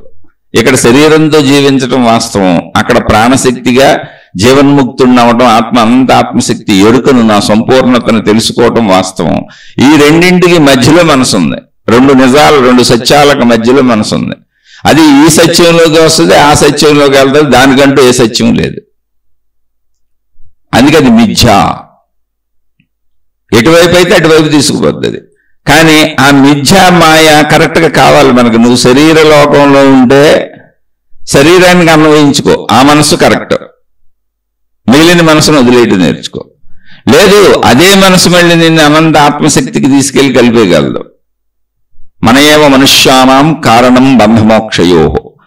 శరీరపరంగా ఉండి బంధములు, బాంధవ్యములు అన్నింటినీ కల్పించి ఇది జీవితము, ఇది సృష్టి, ఇది ప్రపంచము అనే శరీరాన్ని నడిపేది అదే మనసు కాదు. మనం అనంత ఆత్మశక్తి స్వరూపం అన్న భావాన్ని గ్రహించి నా సంపూర్ణతను నేను తెలుసుకుని నేను జీవన్ముక్తుడినై, జీవన్ముక్తురాలనై, నేను సంపూర్ణ ఏకత్వ భావంలో లీనమయ్యి నిలబడటానికి ఉపయోగపడేది అదే మనసు. ఈ మధ్యలో ఉన్న మనసుతో గందరగోళం, దాన్ని దీన్ని కలుపుకున్న మనసు, అదే మిథ్యా మాయా. ఆ మధ్యలో ఉన్న స్థితిని మనం వాడుకోకూడదు. శరీరపరంగా ఉన్నాం, శరీరపరంగా వాడుకుందాం. శక్తిపరంగా అనుభూతి చెందడానికి వాడుకుందాం. ఈ మధ్యలో మాయాజాలం వద్దు. ఎందుకంటే శరీరం అక్కడికి ఎగరలేదు, ఎదగలేదు, దాని స్పీడ్తో నడవలేదు. అలానే అనంత ఆత్మశక్తికి వస్తే అసలు స్పీడ్ అక్కర్లేదు, ఎగరక్కర్లేదు, నిశ్చలత కావాలంటే. అసలు మనసే ఉండదు, నిశ్చలం అయిపోద్ది, ప్రాణశక్తి అయిపోద్ది అప్పుడే. కాబట్టి ఆ మనసు యొక్క సంపూర్ణతను మీరు తెలుసుకోగలిగితే, మనసు యొక్క లక్షణములను మీరు గ్రహించగలిగితే, ఎవరిది మన మనసేగా గ్రహించడానికి ఎక్కడికి వెళ్తారు? ఏ దేవుణ్ణి అడుగుతారు నా మనసు గురించి చెప్పని? ఏ పుస్తకాలు చదువుతారు? ఏ గురువులను అడుగుతారు? ఏ మహాత్ములను అడుగుతారు? ఏ మాతాజీలను అడుగుతారు? ఏ సాధనలు చేస్తారు? మనసు నీదైతే నీ మనసు నీకు కదా తెలిసేది. నీ మనసులో భయాలు, బాధలు, ఆదుర్దాలు, కంగారులు ఎవరికి తెలుస్తాయి? నీకు కదా తెలిసేది. నా మనసులో నాకు కదా తెలిసేది. నా శరీరానికి ఉపయోగపడే మనసు ఏంటి, నా శరీరానికి ఉపయోగపడకుండా, అంటే ఈ శారీరక లోకం ప్రాపంచిక లోకానికి ఉపయోగపడకుండా అతీతమైన ఊహలు చేసేది ఏంటి అనేది నాకు కదా తెలుస్తుంది. అందరికీ ఒకేలాంటి ఊహలు రావు కదా. కాబట్టి నా మనసు నాది కదా, ఎవరి మనసు వాళ్ళది కదా, ఎవరి మనసు వాళ్ళ సొంత సృష్టి కదా. కాబట్టి మీరు దేవుణ్ణి అడిగినా ఉపయోగం లేదు, మీరు గురువుని అడిగినా ఉపయోగం లేదు, మీరు గ్రంథాన్ని చదివినా ఉపయోగం లేదు. ఎందుకంటే అసలు మీ మనసే వేరు, ఎవరి మనసు వాళ్ళకు ఉంటుంది. గ్రంథం రాసిన మనసు గ్రంథంలో ఉంటుంది, గురువు మనసు గురువులో ఉంటుంది, దేవుడి మనసు దేవుడిలో ఉంటుంది. నీ మనసు ఎట్లా తెలుస్తుంది? మీరు ఏ సాధన చేసినా ఉపయోగం లేదు దానికి. ఎందుకనంటే అసలు సాధనలు మనసులతో తయారవుతాయి, మనుషులు మతిల్లోంచి పుడతాయి, వేరే వాళ్ళది. అది నీ మనసు నీ ఒక్కడికే తెలుస్తుంది, నీ ఒక్కదానికే తెలుస్తుంది. అందులో నీ శరీరం పరమైన జీవితం ఏంటో నీకే తెలుస్తుంది. ఇతరులకు అందరి జీవితాలు ఒకలా ఎందుకుంటాయి?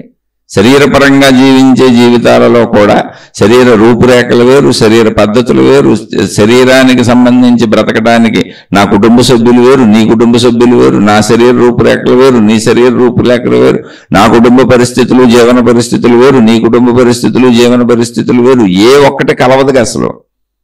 కాబట్టి నేను నీది నీకు, నాది నాకు తెలుస్తుంది, ఎవరిది వాళ్ళకే తెలుస్తుంది. ఇక్కడ మీరు గైడెన్స్ అనేది తీసుకుంటానంటే మళ్ళీ మీరు దెబ్బతిన్నట్టే. ఇక్కడ ఎవరి గైడెన్స్ పనిచేయదు, నువ్వు పరిశీలించుకోవటం తప్ప. ఎవరి గైడెన్స్లోకి వెళ్ళినా నువ్వు భ్రష్టు పెట్టుకోతావు. ఎందుకంటే అది వాళ్ళ మనసు, వాళ్ళ జీవితం, వాళ్ళ శరీరం. నీ జీవితం అలా ఎందుకు ఉంటుంది? అందుకని నీ జీవితంలో, నీ శరీర నడకలో, నీ కుటుంబ నడకలో నీకు ఉపయోగపడే మనసు ఏంటి అది నీకు ఒక్కడికే తెలుస్తుంది, నీ ఒక్కదానికే తెలుస్తుంది. నీ భర్తకు కూడా తెలియదు, నీ భార్యకు కూడా తెలియదు, నీ పిల్లలకు కూడా తెలియదు, నీ తల్లిదండ్రులకు కూడా తెలియదు, నీ దేవుడికి తెలియదు, నీ గురువుకి తెలియదు, నీ గ్రంథానికి తెలియదు, నీ సాధనకి తెలియదు, నీకు తప్ప ఎవరికి తెలియదు. నీ జీవితంలో నీకు ఉపయోగపడే మనసు కదా. నువ్వు ఇప్పుడు వంకాయ పచ్చడి తింటావు, టెంకాయ పచ్చడి తింటావు, నీ ఇష్టం అది. నీ మనసు దానికి తగ్గట్టు నడవాలి. నేను ఇప్పుడు ఏం తింటాను? మామిడికాయ పచ్చడి తింటాను, కొబ్బరికాయ పచ్చడి తింటాను, అసలు నాకు పచ్చళ్ళే ఇష్టం ఉండవేమో. అది నా మనసు కదా, నా శరీరం కదా, నా జీవితం కదా, నేను వండుకునేది కదా. అందుకని ఎందుకు చెబుతున్నాను, ఎవరిని కించపరచడానికి కదా. అసలు తెలిసే అవకాశమే లేదని సత్యం నువ్వు తెలుసుకుంటే చాలు. నీకు మాత్రమే తెలుస్తుంది అనుకుంటే ఎవరిని అడుగుతావు వెళ్ళి? నీకు ఒక్కడికే, నీ ఒక్కదానికే తెలిసేది అది నువ్వే అయి ఉన్నది, నీలోనే ఉన్నది, నీతోనే ఉన్నది, నువ్వేగా తెలుసుకోవాలి. అందుకని కూర్చో, చక్కగా పరిశీలించుకో. శరీరానికి ఉపయోగపడే మనసు ఏంటి, నాలో నాకు ఉపయోగపడని మనసు ఏంటి?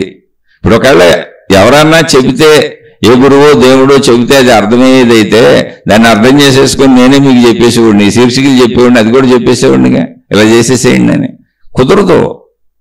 ఎవరి దానికి ఇప్పుడు నేను మీకు చెబుతున్నానంటే నాది నేను చేసుకొని, నాది నేను చేసుకోవటం ఒక్కటే కుదురుద్ది, మీరు చేయటం కుదరదు, ఇంకోళ్ళది కుదరదు. మా ఇంట్లో నా కొడుకో, నా కూతురు, నా భార్యదో, నా తల్లిదండ్రులు, నా అన్నదమ్ములతో కుదరదు. నా ఒక్కడదే నాకు తెలుస్తుంది. ఎందుకని నాకు తెలుసు నా జీవితంలో నేను ఏం తింటాను, ఏం తాగుతాను, ఏం చేస్తాను, ఏది ఇష్టం, ఏది అయిష్టం, ఏది భయం, ఏది బాధ, ఏది దుఃఖం, నేనేం అవ్వాలనుకుంటున్నాను, ఏం చేయాలనుకుంటున్నాను, ఇవన్నీ నాయి. దానికి కలిసే మనసు అది నాకు తెలుస్తుంది. దానికి కలవని మనసు అది నాకు తెలుస్తుంది. ఎందుకని నాకు ఏ భయాలు, ఏ ఆదుర్దాలు, ఏ కంగారులు ఏమున్నాయో నాకు తెలుస్తుంది. మీకెందుకు తెలుస్తుంది? ఏ ఇద్దరికి అసలు ఒకలా మనసే ఉండదు, ఒకలా శరీరమే ఉండదు, ఒకలా జీవితమే ఉండదు. జీవితంలో ఏ ఒక్క క్షణమో ప్రపంచంలో ఇద్దరు మనుషులకు ఒక్కలా గడవద్దు అసలు. ఈ సత్యాన్ని అంగీకరించి నిరంతరం మీ మీద మీరు శ్రద్ధ పెట్టుకోవడమే తపస్సు, ధ్యానము, ఆధ్యాత్మికత, ఆత్మజ్ఞాన చదువు, ఆధ్యాత్మిక చదువు. నిన్ను నువ్వు తెలుసుకో, గమనించుకో, అంతే. ఏమీ అద్భుతమే లేదు. నువ్వే అన్నీ నీకు తెలిసి నువ్వే అయితే అక్కడ అద్భుతం ఉంది. ఏముంది? అసలు ఏమీ లేదు. నీకు బోధకుడు ఎందుకు? నీకు తెలిసిన విషయాలు నిన్ను నువ్వు చూసుకోవటానికి బోధకుడు ఎందుకు? అసలు నీకు తెలుసుగా, నువ్వే కాదు. శరీరం నువ్వే, మనసు నువ్వే, అన్నీ నువ్వేగా, నీకు తెలిసిన విషయాలుగా. జస్ట్ పరిశీలించుకో. దానికో గ్రంథం ఎందుకు, దానికో దేవుడు ఎందుకు, దానికో మతం ఎందుకు? అవన్నీ అసలు పనికిరాని పనులేగా. పనికిరాని పనులన్నీ చేసేది మనసులో ఉన్న మాయ, మనసులో ఉన్న భ్రమ, మనసులో ఉన్న అజ్ఞానం, మనసులో ఉన్న మిథ్య. బ్రహ్మసత్యం జగత్ మిథ్య అన్నప్పుడు మనసు చేస్తున్న మాయాజాలం అది. దాన్ని తెలుసుకో చాలు. నీ గురించి నువ్వు తెలుసుకోవడానికి అసలు నీకు ఎవరు అక్కర్లేదు, నువ్వు బయటకు కూడా వెళ్ళక్కర్లేదు, అసలు శ్రమ కూడా లేదు. ఏ సాధన లేని సాధన అది. ప్రశాంతంగా కూర్చొని నిన్ను గమనించుకోవడానికి సాధన అని ఎవడు చెప్పాడు? అసలు సాధన చేయకపోవడమే. ప్రతి శరీరంతో ఏ పని చేయబాక, ఉరికిని కూర్చో, నిన్ను గమనించుకో. అందులో శరీరానికి పనికి వచ్చే వాటిని అన్నింటినీ ఆమోదయోగ్యము, పనికిరాని వాటిని అన్నింటికి నీకు నువ్వే చెప్పుకో ఈ పనికిరావని. ఏంటంటే నేను చెప్పుకుంటే ఆగిపోద్దామంటే మరి నా భయం ఆగట్లేదే అంటే మొదటి రోజు ఆగదు. ఎందుకో తెలుసా? భయపడటం అనేది నువ్వు అలవాటు చేసేసావు చిన్నప్పటి నుంచి. చుట్టుపక్కల వాళ్ళు నేర్పేశారు, నువ్వు కూడా అలవాటు చేసుకున్నావు. భయపడటం, బాధపడటం, దుఃఖపడటం, ఓ ఆలోచించటం, ప్రతిదానికి ఓ స్పందించిపోవటం, ఓ గతంలోకి వెళ్ళటం, భవిష్యత్తులోకి వెళ్ళటం నువ్వు చేసుకున్న అలవాట్లే తప్ప ఇప్పుడు చెబితే అది కొన్ని రోజులకి తప్పకుండా ఒప్పుకుంటుంది. నువ్వేం నేర్పితే అది నేర్చుకుంటుంది. మనసు అదే. మనసు దానికి కొత్తగా మనసు అసలు లేదు. మనసు అనేది ఉన్నది ప్రాణశక్తి, శరీరం. శరీరంతో ప్రాణశక్తి కలిసి చేసిన పనులన్నీ మనసుగా తయారైంది. నిజంగా పరిశీలిస్తే అసలు మనసు అనేది లేదు అక్కడ. మనసు అనేది లేదు. అది ఓన్లీ గుర్తు, జ్ఞాపకాలు. అక్కడ ఏమీ లేవు, శవాలు ఉన్నాయి అంతే. అవేమీ చేయలేవు నిన్ను. అవి ప్రాణశక్తితో కలవటం వలన గుర్తులుగా ఉన్నాయి. అది గుర్తుండటం అనేది 100 సంవత్సరాల జీవితానికి అవసరం కనుక సృష్టి శరీరం సహజంగా ఏర్పాటు చేసుకున్న ఒక సౌకర్యవంతమైన ప్రక్రియ. దాన్ని నువ్వు దుర్భరంగా, దుఃఖంగా మార్చుకోకు. అందుకని తెలుసుకో. నువ్వు ఇప్పుడు నేర్పితే కొత్త మనసు తయారవుద్ది, అంతేం లేదు. ఎప్పటికప్పుడు రోజు మనసు తయారవుతూనే ఉంది. దీని గురించి ఎన్నో శిక్షకులు మాట్లాడాను. మనం చేసే పనులే మన మనసు, మనం వినేవి, తినేవి అని. అందుకని నేను చూసుకో, కూర్చొని కొత్త మనసు తయారు చేసుకో. అనవసరాలు వద్దని దానికి చెప్పింది.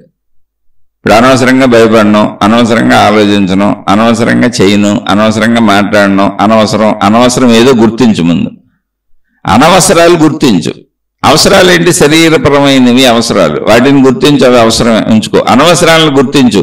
వద్దని చెప్పి అంతే. తీసేయటం నీ వల్ల కాదు, నా వల్ల కాదు. వద్దని చెబితే కొత్త మనసు తయారవుద్ది. ఎన్నిసార్లు అయినా వద్దని చెప్పడమే. అక్కడేం పెద్ద విశేషత ఏమి లేదు. ఎందుకంటే అక్కడ నిజంగా ఏమి లేవు. అవన్నీ ఊరుకునే ఫోటో ప్రింట్లు, జిరాక్స్ కాపీలు, చచ్చిపోయిన శవాలు. అది మనసులో ఉన్న జ్ఞాపకాలన్నీ చచ్చిపోయిన శవాలు. కానీ శవం కూడా లేదు, గుర్తులు అంతే. జ్ఞాపకంలో ఉంది, అక్కడ వస్తువు లేదు, విషయం లేదు, నిజం లేదు, సత్యం లేదు. ఊరుకునేది జ్ఞాపకంగా ఉందంతే. అదేమీ చేయలేదు. ఏమీ చేయలేదనే విషయం నువ్వు గుర్తించాలంటే దాన్ని పరిశీలించి పట్టుకో. దాని శరీరాన్ని కలిపేసుకోబాగా. మనసు యొక్క మాయాజాలాన్ని పట్టుకో, అజ్ఞానాన్ని పట్టుకో, మిథ్యను పట్టుకో, భ్రమను పట్టుకో, అనవసరాలన్నీ పట్టుకో. పట్టుకున్నాక ఏం చేయాలండి అంటావా? నేను మనసును కూడా గుర్తించి శరీరపరమైన మనస్సు నాకు సరిపోద్ది, అనవసరాల వైపు నేను వెళ్ళకూడదని నిత్యము నీకు నువ్వు చెప్పుకోవడమే తపస్సు, ధ్యానము. అప్పుడు శరీరపర ప్రాపంచిక జ్ఞానానికి, ప్రపంచంలో బతకడానికి అవసరమైనంత మనసు పనిచేస్తూ ఊహలో కల్లోలాలు, కల్పితాలు వదిలేసుకుంటూ వెళ్ళిపోద్ది. అలా దానికి టైం పట్టొచ్చు. ఎంత టైం పడుతుందని అడగబాకండి. ఎందుకంటే మనం చిన్నప్పటి నుంచి ఈ విధానం అలవాటు చేసేసాం, స్పందించిపోవటం. శరీరం నేను, మనసు వేరు అనుకోకుండా శరీరం మనసు ఒకటే అనుకొని, మనసులో వచ్చిన ప్రతి భావజాలము నాదే అనుకొని శరీరానికి అదే ఆపాదించేసుకొని భయపడటం, బాధపడటం, దుఃఖపడటం అన్నీ చేసాం. అందుకని కొంత టైం పడుతుంది. ఆ కొంత టైం ఎంత అనేది మీరు అనుకోవటంలో ఉందంటే.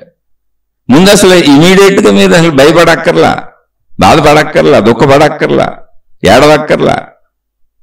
ఆ విషయం ఇమీడియట్గా తెలిసిపోద్ది మీకు. ఇప్పుడే ఈ నిమిషమే తెలిసిపోద్ది మీరు పరిశీలించుకుంటే. అనవసర భయాలు ఏమీ లేవిస్లే అని ఎందుకు ఊరుకునే ఊహించుకుంటున్నాను కూర్చొని.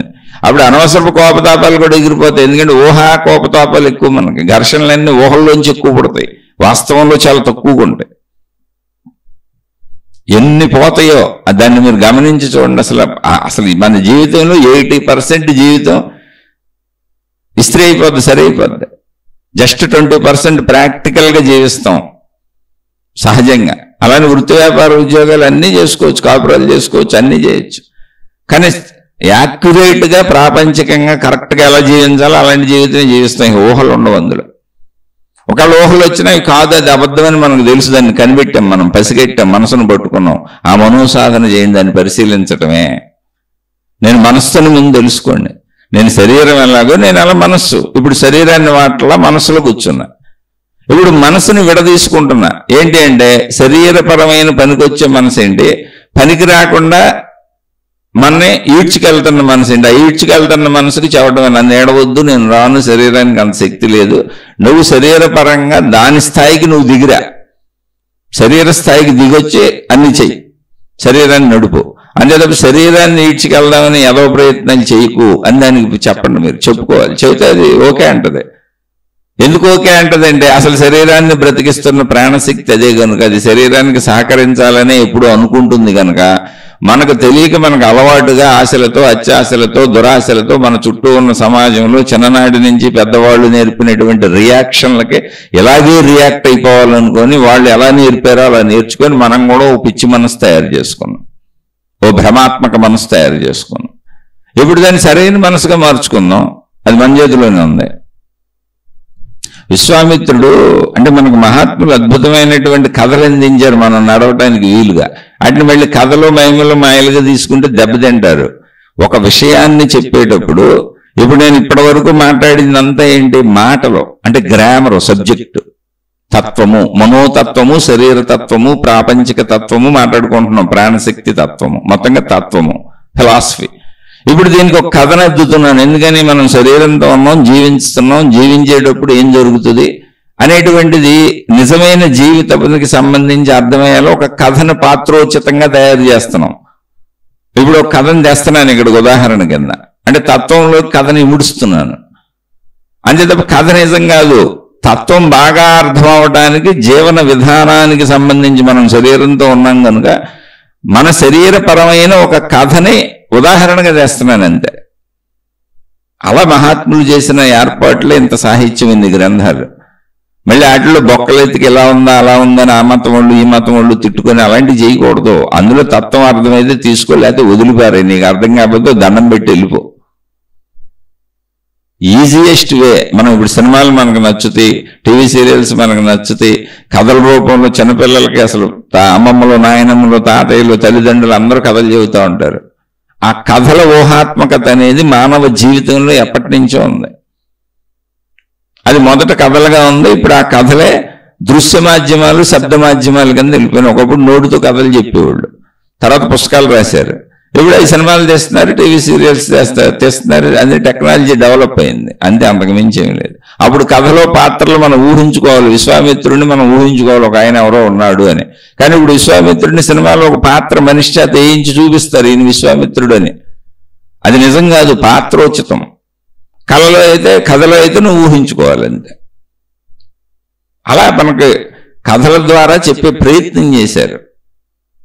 ఆ ప్రయత్నాలు అనేక రకాల సాహిత్య గ్రంథాలన్నీ. అందులో ప్యూర్ తత్వం ఉన్నవన్నీ జ్ఞానకాండలు. అది జ్ఞానం అంటే ఏంటంటే ఓన్లీ ప్యూర్ ఫిలాసఫీ చెప్పుకుంటూ వెళ్ళిపోయారు తత్వాన్ని, కథలు ఎమర్చలేదు. కథలతో తత్వాన్ని చెప్పే ప్రయత్నం చేశారు, అవన్నీ భక్తి కాండ కిందకు వస్తాయి. కథలతో చెప్పే ప్రయత్నం చేసిందంతా భక్తి. అలాగా మళ్ళీ శరీరంతో మనం చేయవలసిన విధులు, కర్తవ్యములు, నిర్వహణలోని శరీరపరమైన విషయాలు చెప్పారు, అవన్నీ కర్మకాండాల కిందకు వస్తాయి. అన్నీ అవసరమే. శరీరంతో కదలమా, మనసుతో కదలమా, ఏం చెయ్యం మనం. కానీ దాన్ని అర్థం చేసుకునే దమ్ము కావాలి. ఇవన్నీ ఆఖరికి వెళ్ళి తత్వంలో కలుస్తాయి. తత్వము అంటే ఏంటి? తత్వం, అది నువ్వే. తత్వమసి అంటే అదే, తత్వము అంటే అది. ఏదైతే నువ్వు తెలుసుకుంటున్నావో అది నువ్వే, ఆ జ్ఞానం నువ్వే. తత్వము అంటే అది. తత్వమసి అనే పదం నుంచే తత్వం వచ్చింది. ఏ తత్వం నువ్వు తెలుసుకుంటున్నా ఆ తత్వం నువ్వే. సింపుల్ అది. అందుకని అర్థం చేసుకునే ప్రయత్నం చేయండి. మళ్ళీ కథల్ని జస్ట్ విషయానికి, ఇప్పుడు ఇప్పుడు చెప్పుకుంటున్న విషయానికి అనువుగా చెప్పుకుంటున్నాం అంతే. అంటే ఇంకా కొంచెం బాగా అర్థం అవడానికి ఆ విషయం. విశ్వామిత్రుడు ఒక పెద్ద రాజు, ఆయన మహారాజు. మంది మార్బలం వైభవంతో ఆయన ఏదో వెళ్తున్నాడు. ఆ దారిలో వశిష్ఠ ముని మహర్షి, ఆయన ఒక ఋషి, ఆశ్రమం ఉంది. పూర్వం రాజులు మహర్షుల్ని వీళ్ళందరినీ గౌరవించి వాళ్ళ పోషణకు అవసరమైనటువంటివన్నీ రాజులే సమకూర్చేవాళ్ళు. ఎందుకంటే వాళ్ళు ఏదో తపస్సులు చేసుకుంటూ ఉంటారని. అంటే వాళ్ళ బ్రతుకు తెరువుకి వాళ్ళకి విపరీతమైన గౌరవం, రక్షణ కూడా ఉండేది. ఎందుకంటే వాళ్ళు చక్కటి సాధనల్లో ప్రజలకు మేలు చేయటం కోసం మంచి జ్ఞానాన్ని వాళ్ళు పొంది ఆ జ్ఞానాన్ని ప్రజలకు అందిస్తూ తపోమయ జీవితాలు గడుపుతారు. తపస్సు అంటే ఏంటి? మంచిగా బతకడం, మంచిని పెంపొందించేటువంటి జ్ఞానబోధన చేయటం, అంతే. అంతకుమించి అక్కడ అద్భుతాలు, మహిమలు ఏమి ఉండవు. అలా వశిష్ఠ మహర్షి ఆశ్రమం మీద నుంచి వెళ్తున్నప్పుడు ఆ గౌరవంతో ఆయన ఒకసారి పలకరించి వద్దామని ఆయన మొత్తం తన మంది మార్బలం, వేల లక్షల మంది సైనికులు, ఏనుగులు, గుర్రాలు ఆ రోజుల్లో ఉంటాయి, అన్నీ ఉన్నాయి. అన్నింటినీ అక్కడ పెట్టి ఆయన ఎవరో ఒక ఇద్దరు భటులను తోడు తీసుకుని ఆశ్రమానికి వెళ్ళాడు.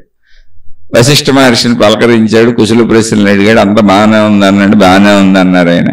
సరే అయితే నేను వెళ్ళొస్తాను స్వామి మహర్షి అని బయలుదేరిపోతుంటే వశిష్ఠ మహర్షి అన్నారు, భోజనం సమయం అయింది కదండి, భోజనం చేసేయాలండి అన్నారు. అలాగే వచ్చారు కదా ఆశ్రమానికి. లేదండి, చాలా పరివారం ఉంది, నేను ఒక్కడిని ఇక్కడ భోజనం చేయటం ధర్మం కాదు కదా, మాకు అన్ని ఏర్పాట్లు ఉన్నాయి, మా పరివారం చాలా ఉంది, అదంతా అక్కడ పెట్టి వచ్చాను, కాబట్టి వాళ్ళని వదిలిపెట్టి నేను ఎలా భోజనం చేస్తాను, అక్కడ చేసేస్తానులేండి, పర్వాలేదు, అంత పరివారానికి మీరు చిన్న కుటీరంలో మీరు ఏర్పాట్లు చేయలేరు అంటే ఈయనన్నారు, లేదు పరివారం అంతా తీసుకొచ్చేయండి, అందరికీ భోజనం పెడతానన్నారు వశిష్ఠ మహర్షి. చిన్న కుటీరం, చిన్న తపస్సులు చేసుకుని ఆయన అసలు ఆయనకి ధన సంపదలే రాజులో ఎవరో భక్తులు సమకూరుస్తారు అంటే ఆశ్చర్యపోయాడు ఆయన విశ్వామిత్రుడు. అయితే గౌరవం ఉంటుంది, అందుకని ఎదురు చెప్పకుండా సరేనండి అని మొత్తం పరివారాన్ని రమ్మని కబురు చేశారు. మొత్తం ఏనుగులు, గుర్రాలు, వాళ్ళ మనుషులు అందరూ వచ్చేశారు. ఎవరికి ఏది కావాలో అది ఏర్పాటు చేశారు వశిష్ఠ మహర్షి. అంటే రాజుగారి భోజనం, భటులందరికీ ఎవరు ఏం తింటారో వాళ్ళకి అయ్యి, అందరికి ఇష్టమైనయే. అలాగే ఏనుగులు, గుర్రాలు వాటికి ఏం కావాలో అయ్యి, అపరిమితమైన ఆహారం అందరికీ వడ్డించబడింది, అది కూడా వాళ్ళకి ఇష్టమైంది. సరే, బ్రహ్మాండమైన విందు భోజనం జరిగింది. అసలు అంతమందికి ఆయన అన్ని రకాలు అంత వైభవంగా ఎలా భోజనం పెట్టగలిగారో అర్థం కాలేదు. విశ్వామిత్రుడికి బుర్ర పాడైపోయింది. పాడైపోయి అడిగాడు ఆయన, అదేంటండి మీరు చిన్న పూరుపాక, మీకు ఎవరో ఒకళ్ళు సహాయం చేస్తే గానీ మీరు మహర్షులు, ఋషులు, మీరు అసలు సొంతగా బ్రతకటం కుదరదు, మీరేదో తపస్సులు, ధ్యానాల్లో ఉంటారు, మిమ్మల్ని ఏ రాజులో పోషిస్తూ ఉంటారు, అటువంటిది మీరు ఇంతమందికి ఎలా పెట్టారు, నాకు ఆశ్చర్యంగా ఉందన్నాడు. అంటే అప్పుడు చెప్పాడు ఆయన, నా దగ్గర కామధేను అనేటువంటి ఒక ఆవు ఉందండి, అది నాకు దేవతలు బహుకరించారు, దాంతోనే నేను ఇక్కడ యజ్ఞయాగాదులు అయిన నిర్వహించుకుంటాను, మాకే భిక్షాటన అవసరం లేదు, మాకు అవసరమైనవన్నీ కామధేనువు నుంచి వస్తాయి అని. మళ్ళీ మీరు కామధేనువుల కోసం పరిగెత్తకండి, ఇది కథ. మన మానసిక స్థితిని అర్థం చేసుకోవటానికి ఒక సాధకుడు ఎలా ఉంటాడు అని విశ్వామిత్ర మహర్షి ద్వారా తెలియజేయటానికి మనకు అందించబడిన కథ. అది తెలుసుకోండి అంతే, మిగిలిన జోలికి వెళ్ళబాకండి. వెళ్తే మీరు ఇది ఆత్మజ్ఞానానికి పనికిరారు, అది ప్రాబ్లం. మిమ్మల్ని మీరు ఎప్పటికీ తెలుసుకోలేరు. అయితే వశిష్ఠ మహర్షిలాగా అవుదాం అనుకుంటారు, లేదా విశ్వామిత్రుడిలాగా అవుదాం అనుకుంటారు, అలా కుదురుద్దేమోనని మీరు రోడ్లు పట్టుకు తిరుగుతారు.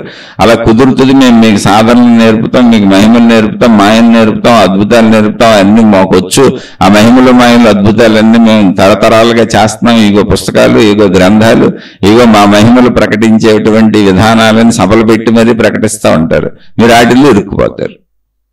అది ఏముండదు, మిమ్మల్ని మీరు తెలుసుకోండి. ఒక మనిషికి తన గురించి తాను తెలియజేయటానికి మనిషి ఎన్నుకున్నటువంటి సినిమాటిక్ విధానం. ఇప్పుడు సినిమా మన జీవితంలో ఎంత కలిసిపోయిందో, ఒక కథ మన జీవితంలో ఎంత బాగా కలిసిపోయిందో, ఒక నాటకం, ఒక హరికథ, ఒక బుర్రకథ గతపు మన జీవితాలలో ఎంత బాగా కలిసిపోయినాయో, అలాగే ఈనాడు సినిమాలు, టీవీ సీరియల్స్, నావెల్స్, అనేక రకాలైనటువంటి కథారూప విధానాలు, దృశ్యరూప విధానాలు, శబ్ద మాధ్యమాలు, మ్యూజిక్లు మన జీవితాల్లో ఎలా కలిసిపోయినాయో అలా కలిసిపోయేట్టుగా చెప్పారు. ఎందుకని ఈ రోజు కలిసిపోయిందాక ఎప్పుడైనా మానవ జీవితంలో మానవుడు బాగా అర్థం చేసుకునే విధానం అదేనాక సినిమాలు అవి చేస్తున్నారు. మానవుడు బాగా ఇష్టపడతాడనేక ఇష్టపడుతున్నాం మనం, దాన్ని కరెక్ట్గా అర్థం చేసుకోండి. అంతే తప్ప అలాంటివి ఉంటాయి నేర్చుకోవాలని మిమ్మల్ని మోసం చేసేవాళ్ళు చుట్టూ తిరగబాకండి, మిమ్మల్ని మీరు మోసం చేసుకోబాకండి. అలాంటివి పొందాలనుకోవటం కూడా చాలా దుర్మార్గమైన చర్య అది.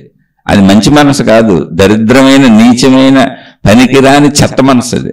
మహిమలు మాయలు సిద్ధులు ఉంటాయి పొందేయాలి లేదా ఉన్నాయి అని మోసాలు చేసే మనసు మామూలు మనసు కాదు, దారుణాది దారుణమైన రాక్షస మనసు. అలాంటి రాక్షసులతో కూడా మనకు అనేక కథలు రచించి చూపించారు. వాళ్ళందరూ నాశనం అయిపోయారు తప్ప ఒక్కడు కూడా బాగుపడలేదు అటే వెళ్ళినోళ్ళని. జాగ్రత్తగా విషయాన్ని అర్థం చేసుకుందాం అంతే. మనతో మనం, మనలో మనం, మన గురించి మనం తెలుసుకోవడానికి ఏముంది. అప్పుడు కామధేనువు గురించి వశిష్ఠ మహర్షి చెప్పినప్పుడు విశ్వామిత్రుడు ఆలోచించాడు. అంటే బుర్రలో పురుగు తెలిసేసింది ఆయనకి. నాకంటే గొప్పది ఈయన దగ్గర ఉంది, నేను ఎంత రాజు అయితే ఏంటి. అప్పుడు దాకా రాజు దగ్గర ఏముంటే ధన సంపదలు, పెత్తనం, అధికారం, హోదా. కాబట్టి మంచి ఈగోయిస్టిక్ గా ఉన్నాడు. అందుకని వచ్చి పలకరించాడు. ఇప్పుడు ఆయనను మించింది ఈయన దగ్గర ఉంది కామధేనువు. అసలు ఏదైనా ఇచ్చేస్తుంది అది. ఊరు నాయన ఇదేంట్రా బాబు అనుకొని, మీకెందుకంటే కామధేను వేస్ట్, నేను రాజును కదా, కామధేను నాకు ఇచ్చేస్తే నేను ప్రజలకు ఉపయోగపడే పనులన్నీ చేస్తాను, పట్టుకుపోతున్నాను. రాజుకు అసలు దేని మీదైనా అధికారం ఉంటుంది, అరే కామధేను తెచ్చేయండి రా అన్నాడు భటులతో. వశిష్ఠ మహర్షి చిరునవ్వు నవ్వాడు. ఎందుకంటే మహాత్ములు ఎప్పుడు మనసు శాంతించిన వాళ్ళు అయితేనే మహాత్ములు అవుతారు. అరిసేవాళ్ళు, కరిసేవాళ్ళు, ఎగిరేవాళ్ళు, గంతులు వేసేవాళ్ళు, కోపతాపాలకు అల్లాడిపోయేవాళ్ళు, డబ్బుల కోసం నిరంతరం పాకులాడేవాళ్ళు, కీర్తి ప్రతిష్టల కోసం పాకులాడేవాళ్ళు అసలు మహాత్ములే అవరు. సింపుల్ అంతే. ఇది అనాదిగా చరిత్రలో మనకు మళ్ళీ అది కూడా చెబుతూనే ఉన్నారు. వశిష్ఠ మహర్షి మౌనంగా ఊరుకున్నారు. వస్తే తీసుకెళ్ళండి మీ ఇష్టం అన్నారు. ఏం చేస్తారని దేవతలు ఇచ్చింది అది, ఇల్లు లాక్కుపోతానన్నాడు. మహర్షులుగా మహాత్ములు ఎప్పుడు ఘర్షణ పడరు, శాంతించిన మనసుతో ఉంటారు వాళ్ళు. అన్ని ఉన్నస్త్రాక అణిగిమణిగా ఉంటుంది అన్నట్టు ఉంటారు వాళ్ళు. అయితే వీళ్ళందరూ ప్రయత్నించారు ఆ కామధేనువుని తీసుకెళ్దామని, వాళ్ళ వల్ల కాలేదు.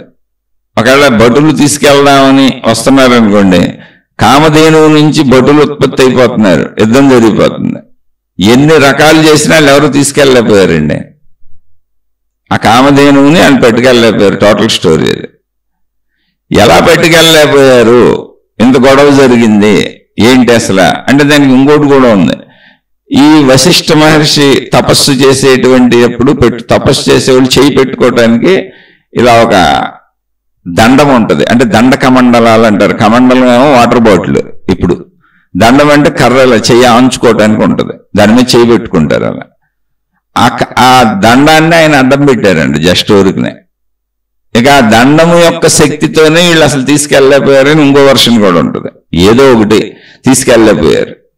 ఎందుకు తీసుకెళ్ళలేకపోయారంటే ఒక తపస్సు చేస్తున్నటువంటి నిశ్చల నిర్మల మానసిక శక్తి కలిగినటువంటి వ్యక్తికి ఇక్కడ కామధేను అంటే సృష్టి అన్ని సమకూరుస్తుంది, వాళ్ళకి ఏం కావాలో. ఇప్పుడు వాళ్ళందరికీ భోజనం పెట్టాలనుకున్న ఆయన అహంకారంతో కాదు, లోకహితార్థం.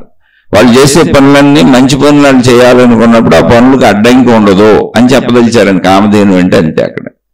అలాగే తపస్సంపన్నుని ఎవరు గెలవలేరు. ఎందుకు గెలవలేరంటే అసలు వాళ్ళు యుద్ధాలే చేయరు.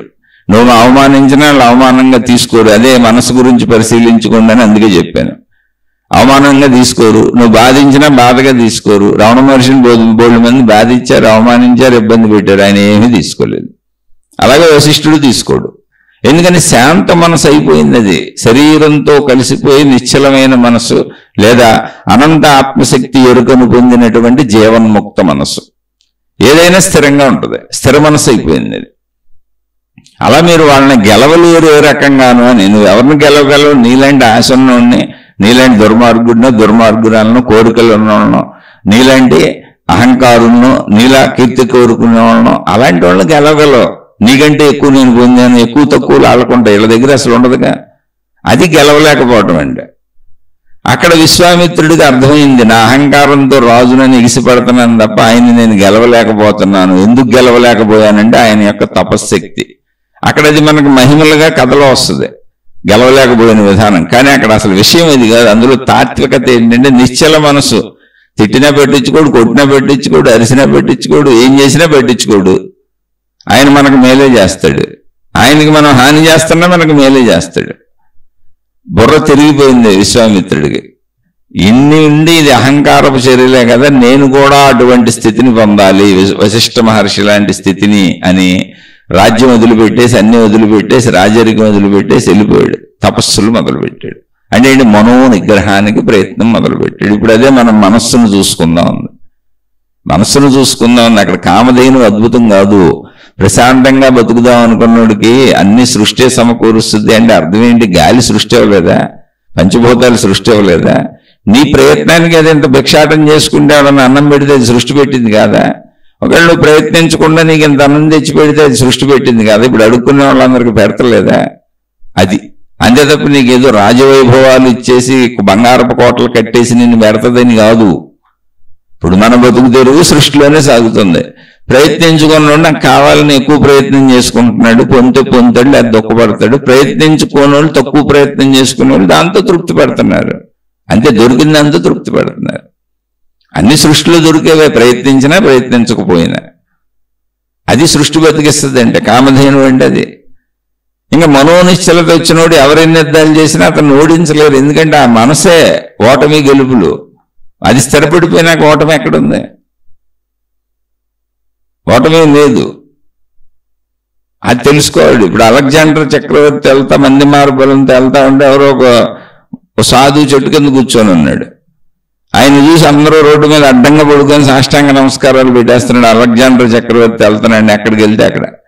ఆ సాధువు అసలు లెంక కూడా చూడలే. మంది మార్బలం, ఏనుగులు, గుర్రాలు, మోతలు, డప్పులు ఓహో వైభవంగా వెళ్తున్నాడు. సాధువు తల తిప్పి కూడా చూడలే. మంటెక్కింది అలెగ్జాండర్కి. వెళ్ళి ఆ సాధువుని పెట్టుకురండి అన్నాడు. భటుల్ని పంపాడు. అంటే నన్ను గౌరవించడాన్ని. వీళ్ళు వెళ్ళి మేము అలెగ్జాండర్ గారు రమ్మంటున్నారని సాధువుని పిలిచారు. ఆడేవాడని అడిగాడు. అలెగ్జాండర్ అన్నాడు. అలెగ్జాండర్ ఆడేవాడు, అసలు ఆ పేరేం లేదు నేను అన్నాడు. నాకు ఆడితో ఏం పని లేదన్నాడు. బుర్ర పోయింది భటులకి. ఒరే నాయన ఇప్పుడు ఆడు వస్తే నీ తల తీసేస్తాడు, అసలు పిచ్చోడాడు, రాబాబు ఒకసారి కనపడి వెళ్ళిపోయాడు, ఈగో సాటిస్ఫై చేయమని చెప్పారు పాపం ఆ భటులు. నాకు ఆడితో ఏం పని లేదు, ఆడికి ఈగో ఉంటే ఆడి ఈగో మీరు సావండి, నాతో ఏమన్నా పని ఉంటే ఆడు వస్తాడు పోండి అన్నాడు. వెళ్ళి చెప్పారు రావట్లేదని. అలెగ్జాండర్ వచ్చాడు అక్కడికి. నేనెవరో తెలుసా అన్నాడు. నువ్వెవరో నాకు తెలియటం నాడు దేవుడి వరకు, నువ్వెవరో నీకు తెలిసొచ్చా అన్నాడు. నువ్వెవరో నీకు తెలిసారు అసలు అన్నాడు. నువ్వు రేపో చచ్చిపోతావు, ఇది సత్యం. నువ్వు పుట్టావు, ఎక్కడి నుంచి వచ్చి వచ్చావో నీకు తెలియదు, తెలుసా? నువ్వెవరో నీకు తెలుసా చెప్పు అన్నాడు. అలెగ్జాండర్కి బుర్రపోయింది. అక్కడి నుంచి అలెగ్జాండర్ కూడా ఆ మహాత్ముని అనుసరించి సత్యం తెలుసుకున్నాడు. అంతే, ఇదే జీవితం. ఈ లోపల మనం విరవీగుతూ ఉంటాం.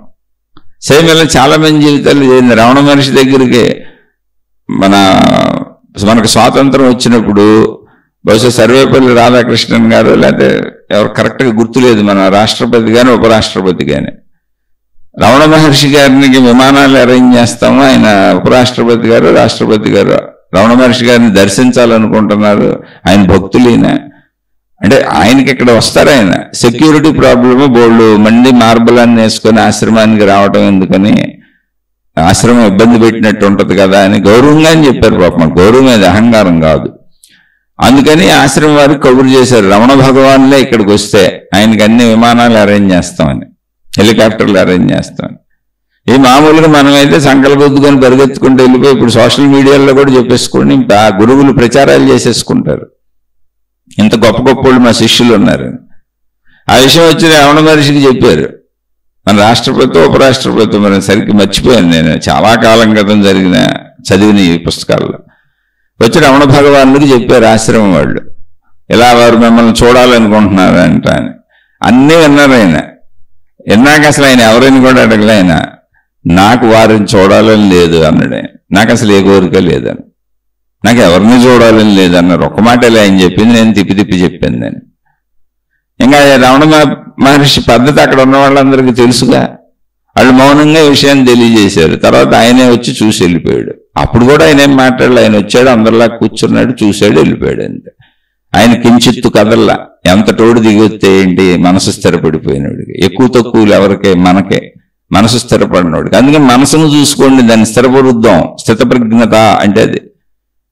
ఇప్పుడు ఆ మనసు అర్థమైంది ఎవరికి? విశ్వామిత్రుడికి. ఇప్పుడు మనం మనసును ఎందుకు చూసుకోవాలంటే మనం కూడా విశ్వామిత్రుడు లాంటి వాళ్ళమే. కామధేనువులు కావాలి, అందరూ లాక్కుపోతాం. ఎక్కడ ఎవడు బాగున్నా ఏం చేస్తున్నా మనకు ఆ స్థితి కావాలి.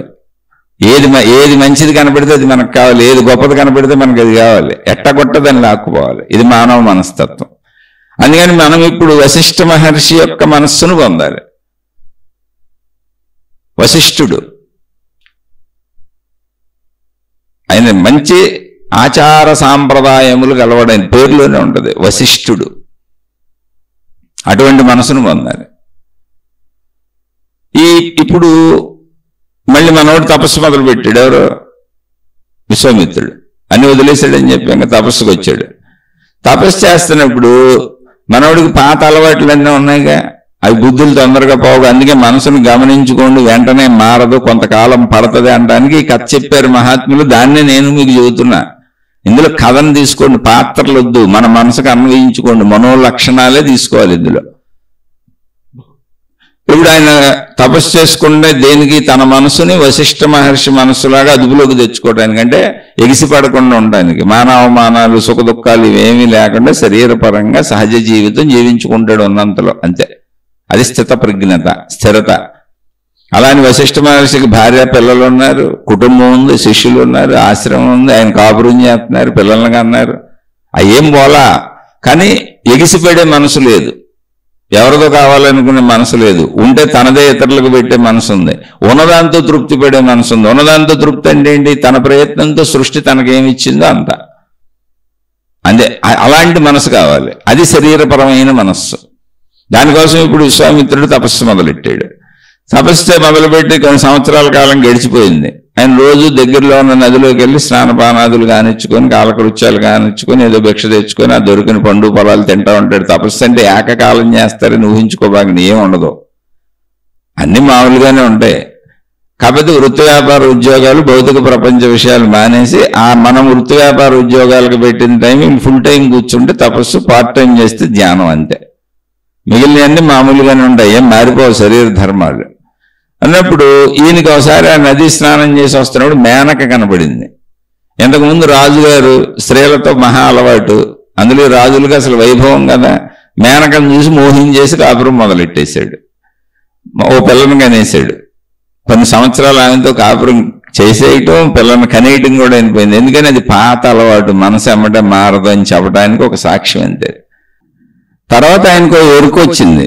ఏంటి ఆ ఎరుక అంటే, నేను అసలు తపస్సుకు వచ్చాను, వశిష్ఠ మహర్షిల మనోస్థిరతను సాధించడానికి వచ్చాను. ఇదేంటి మళ్ళీ కాపురం మొదలుపెట్టి కాపురం చేసేసి ఈ మేనకతో మళ్ళీ పిల్లని కనేసానని ఆ మేనకని శపించబోయాడు. ఇంతకీ చేసింది ఈయన మేనకని శపించబోయాడు. అంటే తప్పు ఎప్పుడు ఎదుటోడి మీద వేస్తూ ఉంటాం, అది మానవ బుద్ధి. సరే, మేనక వెళ్ళిపోయింది, అక్కడికి ఆ స్టోరీ అయిపోయింది. మళ్ళీ తపస్సు మొదలు పెట్టుకున్నాడు. తపస్సు మొదలు పెట్టుకున్నాక ఈయనకి కొంతకాలానికి, మళ్ళీ కొన్ని సంవత్సరాలకి ఒక వ్యక్తి అతని దగ్గరకు వచ్చాడు. వచ్చి, అయ్యా మీరు నాకు వరం ఇవ్వాలి, నేను శరీరంతో స్వర్గానికి వెళ్దాం అనుకుంటున్నాను. అతని పేరు త్రిశంకు. ఆ పేరు మీద త్రిశంకు స్వర్గం అని ఇప్పుడు కూడా మాట్లాడుతూ ఉంటారు. నేను శరీరంతో స్వర్గానికి వెళ్దాం అనుకుంటున్నాను, అందరూ చనిపోయినాక వెళ్తారు కదా, నాకు శరీరంతో స్వర్గానికి వెళ్ళాలని ఉంది. మీరు మహాత్ములు, మహానుభావులు, తపో సంపన్నులు, నన్ను శరీరంతో స్వర్గానికి పంపండి. చుట్టుపక్కల ఉన్న మహర్షులు అందరినీ అడిగొచ్చాను, మహాత్ములు అందరినీ అడిగొచ్చాను, వశిష్ఠుడు ఇలాంటి వాళ్ళని కూడా అడిగాను, ఎవరు కుదరదు, ప్రాపంచిక ధర్మాలు మార్చకూడదు, మార్చడం కుదరదు, మాయలు మహిమలు అద్భుతాలు ఉండవు అని చెప్పారు. మరి మీరేమన్నా నన్ను పంపగలరా అని అడిగాడు. ఆయన దాన్నే ఉంది, నేను పంపేస్తాను, నేను పంపడానికి ఇప్పటి వరకు నేను చేసిన తపశ్శక్తి అంతా ధారపోసేస్తాను, వెళ్ళిపో స్వర్గానికి అన్నాడు. కథది. ఈయన ఆకాశ మార్గంలో స్వర్గానికి వెళ్ళిపోతున్నాడు. స్వర్గానికి ఇన్ఫర్మేషన్ వెళ్ళిపోయింది, ఇలా విశ్వామిత్ర మహర్షి స్వర్గానికి ఎవరినో శరీరంతో పంపేస్తున్నాడు అని. స్వర్గం అయినా నరకం అన్నా పుణ్యపాపాలు చచ్చిపోయిన తర్వాత వాళ్ళు పుణ్యాలను బట్టి స్వర్గానికి వెళ్తారని, పాపాలను బట్టి నరకాలకు వెళ్తారు అనేది అది కూడా కథే. కానీ కథలో విషయాన్ని అర్థం చేసుకోండి, కథలో తత్వమును తీసుకోవాలి.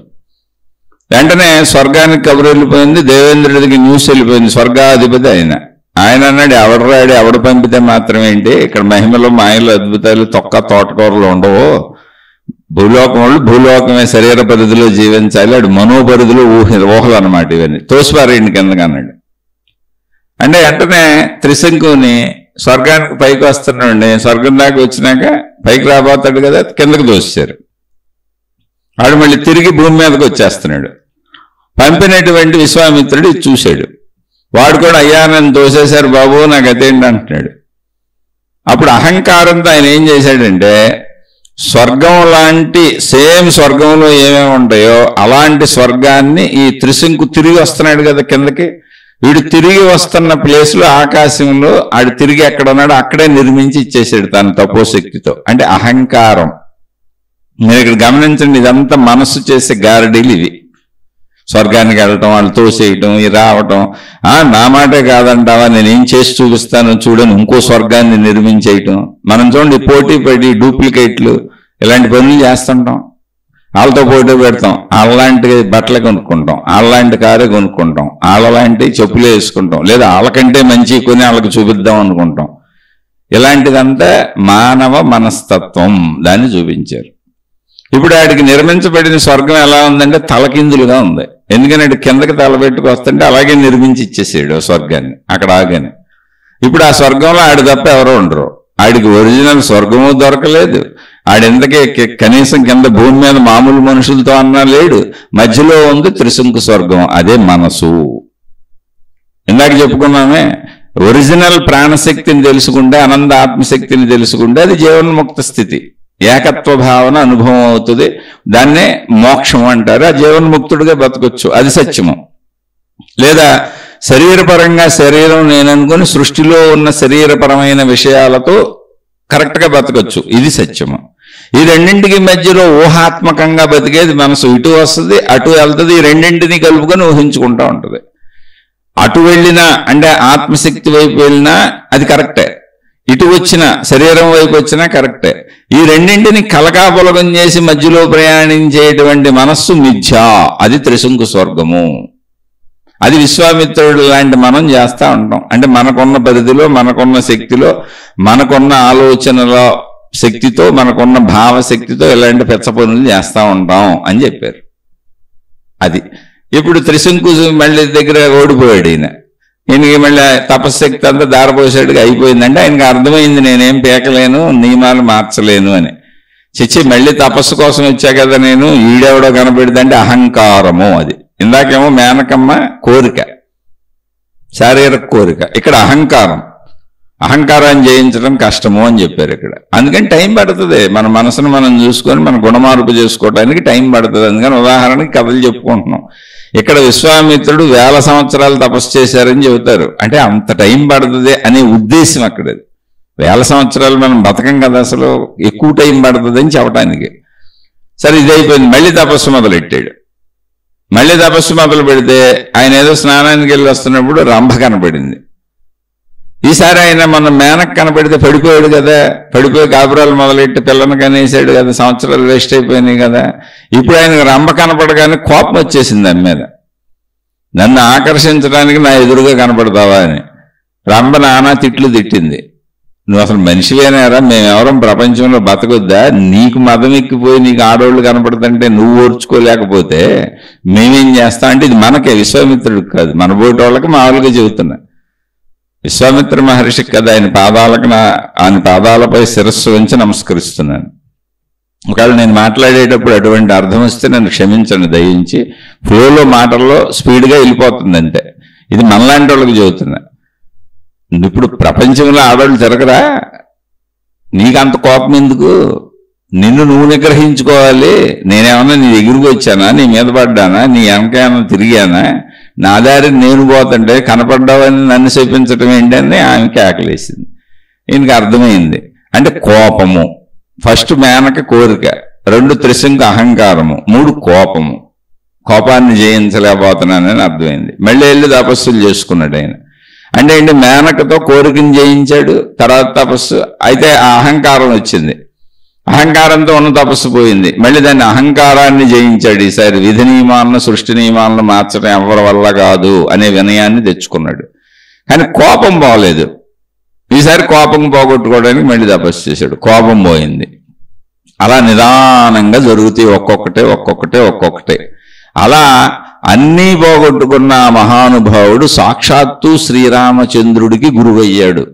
వశిష్ఠ మహర్షితో సమానంగా బ్రహ్మర్షత్వాన్ని పొంది వశిష్ఠ మహర్షి నోటి చేతనే విశ్వామిత్రుడు ఎంతో గొప్పవాడని స్వయంగా వశిష్ఠుడు, దశరథ మహారాజు తన కుమారుడైనటువంటి అతి చిన్న కుమారుడు అంటే చిన్న వయసులో ఉన్నటువంటి శ్రీరామచంద్రుడిని విశ్వామిత్రుడు తనతో పంపమంటే, యాగరక్షణ కోసం యుద్ధాలు చేయాలి రాక్షసులతో పంపమంటే, పంపడానికి ఆయన తటపటాయిస్తూ ఉంటే వశిష్ఠ మహర్షి చెప్పాడు, అయ్యా విశ్వామిత్రుడు సామాన్యుడు కాదు, నీ కుమారుడైన రాముడికి మేలు చేయటానికి పంపమంటున్నాడు తప్ప ఆయన ఏం చేయలేక కదా, ఆయన మహాశక్తివంతుడు, ఆయన సంకల్ప బలం చాలు, తప్పకుండా పంపండి అన్నాడు. అప్పుడు పంపాడు. అంటే అంత క్లోజ్ అయ్యారు వశిష్ఠుడు విశ్వామిత్రుడు. తర్వాత అంటే ఎప్పుడైతే స్థిరత, స్థితప్రజ్ఞత, శాంతము ఇవన్నీ వస్తాయో విరోధం అనేది ప్రపంచంలో అసలు ఉండదు. అలానే మరి మన ఎదుటోళ్ళు బాధ పెడతారు కదా అంటే, అక్కడ విశ్వామిత్రుడిని బాధ పెడుతున్నారు, ఆశ్రమం కొట్టుకున్నాడు, ఏదో చేసుకుంటున్నాడు, రాక్షసమోకి వచ్చి బాధ పెడుతున్నారు, ఆయన శిక్షించలేడా అంటే ఇంతకుముందు వశిష్ఠ మహర్షి మీదకి యుద్ధానికి వెళ్ళినాడు ఆయన. కానీ ఆయన మనసు ఎంత ప్రశాంతతను పొందిందంటే, కోపం రావటల్లా, తాపం కలగట్లా, బాధ కలగట్లా. అంటే బాధ ఉంది అక్కడ, పరిస్థితులు ఇబ్బంది పడుతున్నాయని, మనోబాధ లేదు, ఆ శత్రువుని శపించాలని అనిపించట్లా. అందుకని రాజుగా వాళ్ళని రక్షణ అడిగాడు అంతే, కొంచెం మీరు మాకేమన్నా మా ప్రశాంతతకు భంగం లేకుండా ఏర్పాటు చేసి పెట్టండి అని. అంటే ఆయన చేయలేక కాదు, ఆయన చెయ్యగలడు, కానీ చెయ్యాలని బుద్ధి పుట్టట్లా. ఇక్కడ మళ్ళీ రాజు రక్షణ, రామచంద్రుడిని కోరడం ఇవన్నీ ఏంటి అంటే ప్రకృతి సహకారం. మంచి వాళ్ళకి ప్రకృతి సహకరిస్తుంది, ఇబ్బంది ఏమి ఉండదు, ఆ దైవమే సహకరిస్తుంది. అప్పుడు రామచంద్రుడు వెళ్ళాడు, రాక్షస సంహారం జరిగింది. మొత్తంగా విశ్వామిత్రుడు ఒక అవతారం తీసుకున్నటువంటి దైవ పురుషుడికి గురువయ్యాడండి. ఈర్ష్యతో ఒక కామధేనువును లాక్కుపోదామని వశిష్ఠ మహర్షితో యుద్ధం చేసినటువంటి మనసు కలిగిన విశ్వామిత్రుడు ఇప్పుడు ఒక మహాత్ముడు, మహా అవతార పురుషుడైనటువంటి శ్రీరామచంద్రుడికి గురువై నడిపించాడు, అంత స్థానాన్ని పొందాడు. అందుకని మనసుని సరిగ్గా పెట్టుకుంటే మనం ఏమవచ్చు అనేది మనకి చరిత్రలో అనేక రకాలుగా అందించే ప్రయత్నం చేశారు. ఇక్కడ ఎవరైనా సామాన్య స్థితి నుంచే, అందరూ ముందు మామూలు మనుషులుగానే బయలుదేరుతాం, తర్వాత అక్కడికి చేరుకుంటాము, ఆ స్థితిని పొందుతాము. అది స్థితప్రజ్ఞత, అదే జీవన్ముక్త స్థితి. ఆయన జీవన్ముక్తుడయ్యాడు, అందుకే ఋషి ముని యోగిగా జీవితం జీవిస్తున్నాడు. రాక్షస సంహారం ఆయన చేయలేక కాదు, ఆయనకి యుద్ధాలు రాక కాదు, ఆ మనసు శాంతించిపోయింది. అలాంటి స్థితి మనకు వస్తుంది. అప్పుడేంటి, ధర్మో రక్షతి రక్షిత అని ఎందుకు చెప్పారు మహాత్ములు అంటే, ధర్మముగా ఎవరు జీవిస్తారో మాకు అన్యాయం జరుగుతుందని మీరు అనుకోవట్లేదు, అనుకోవక్కర్లేదు, బాధపడక్కర్లేదు, భయపడక్కర్లేదు, దుఃఖపడక్కర్లేదు. ధర్మము రక్షింపబడే విధముగానే సృష్టి ఉంది. సృష్టిలో అసలు అధర్మం ఉండదు.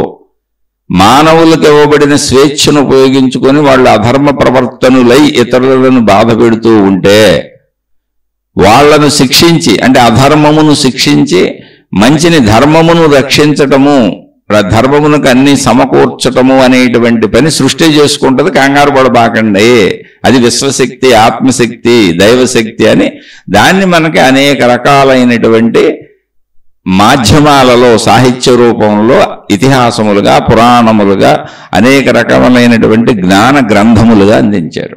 కానీ ప్రయాణం ఈ శరీరంతోనే ఎవరైనా.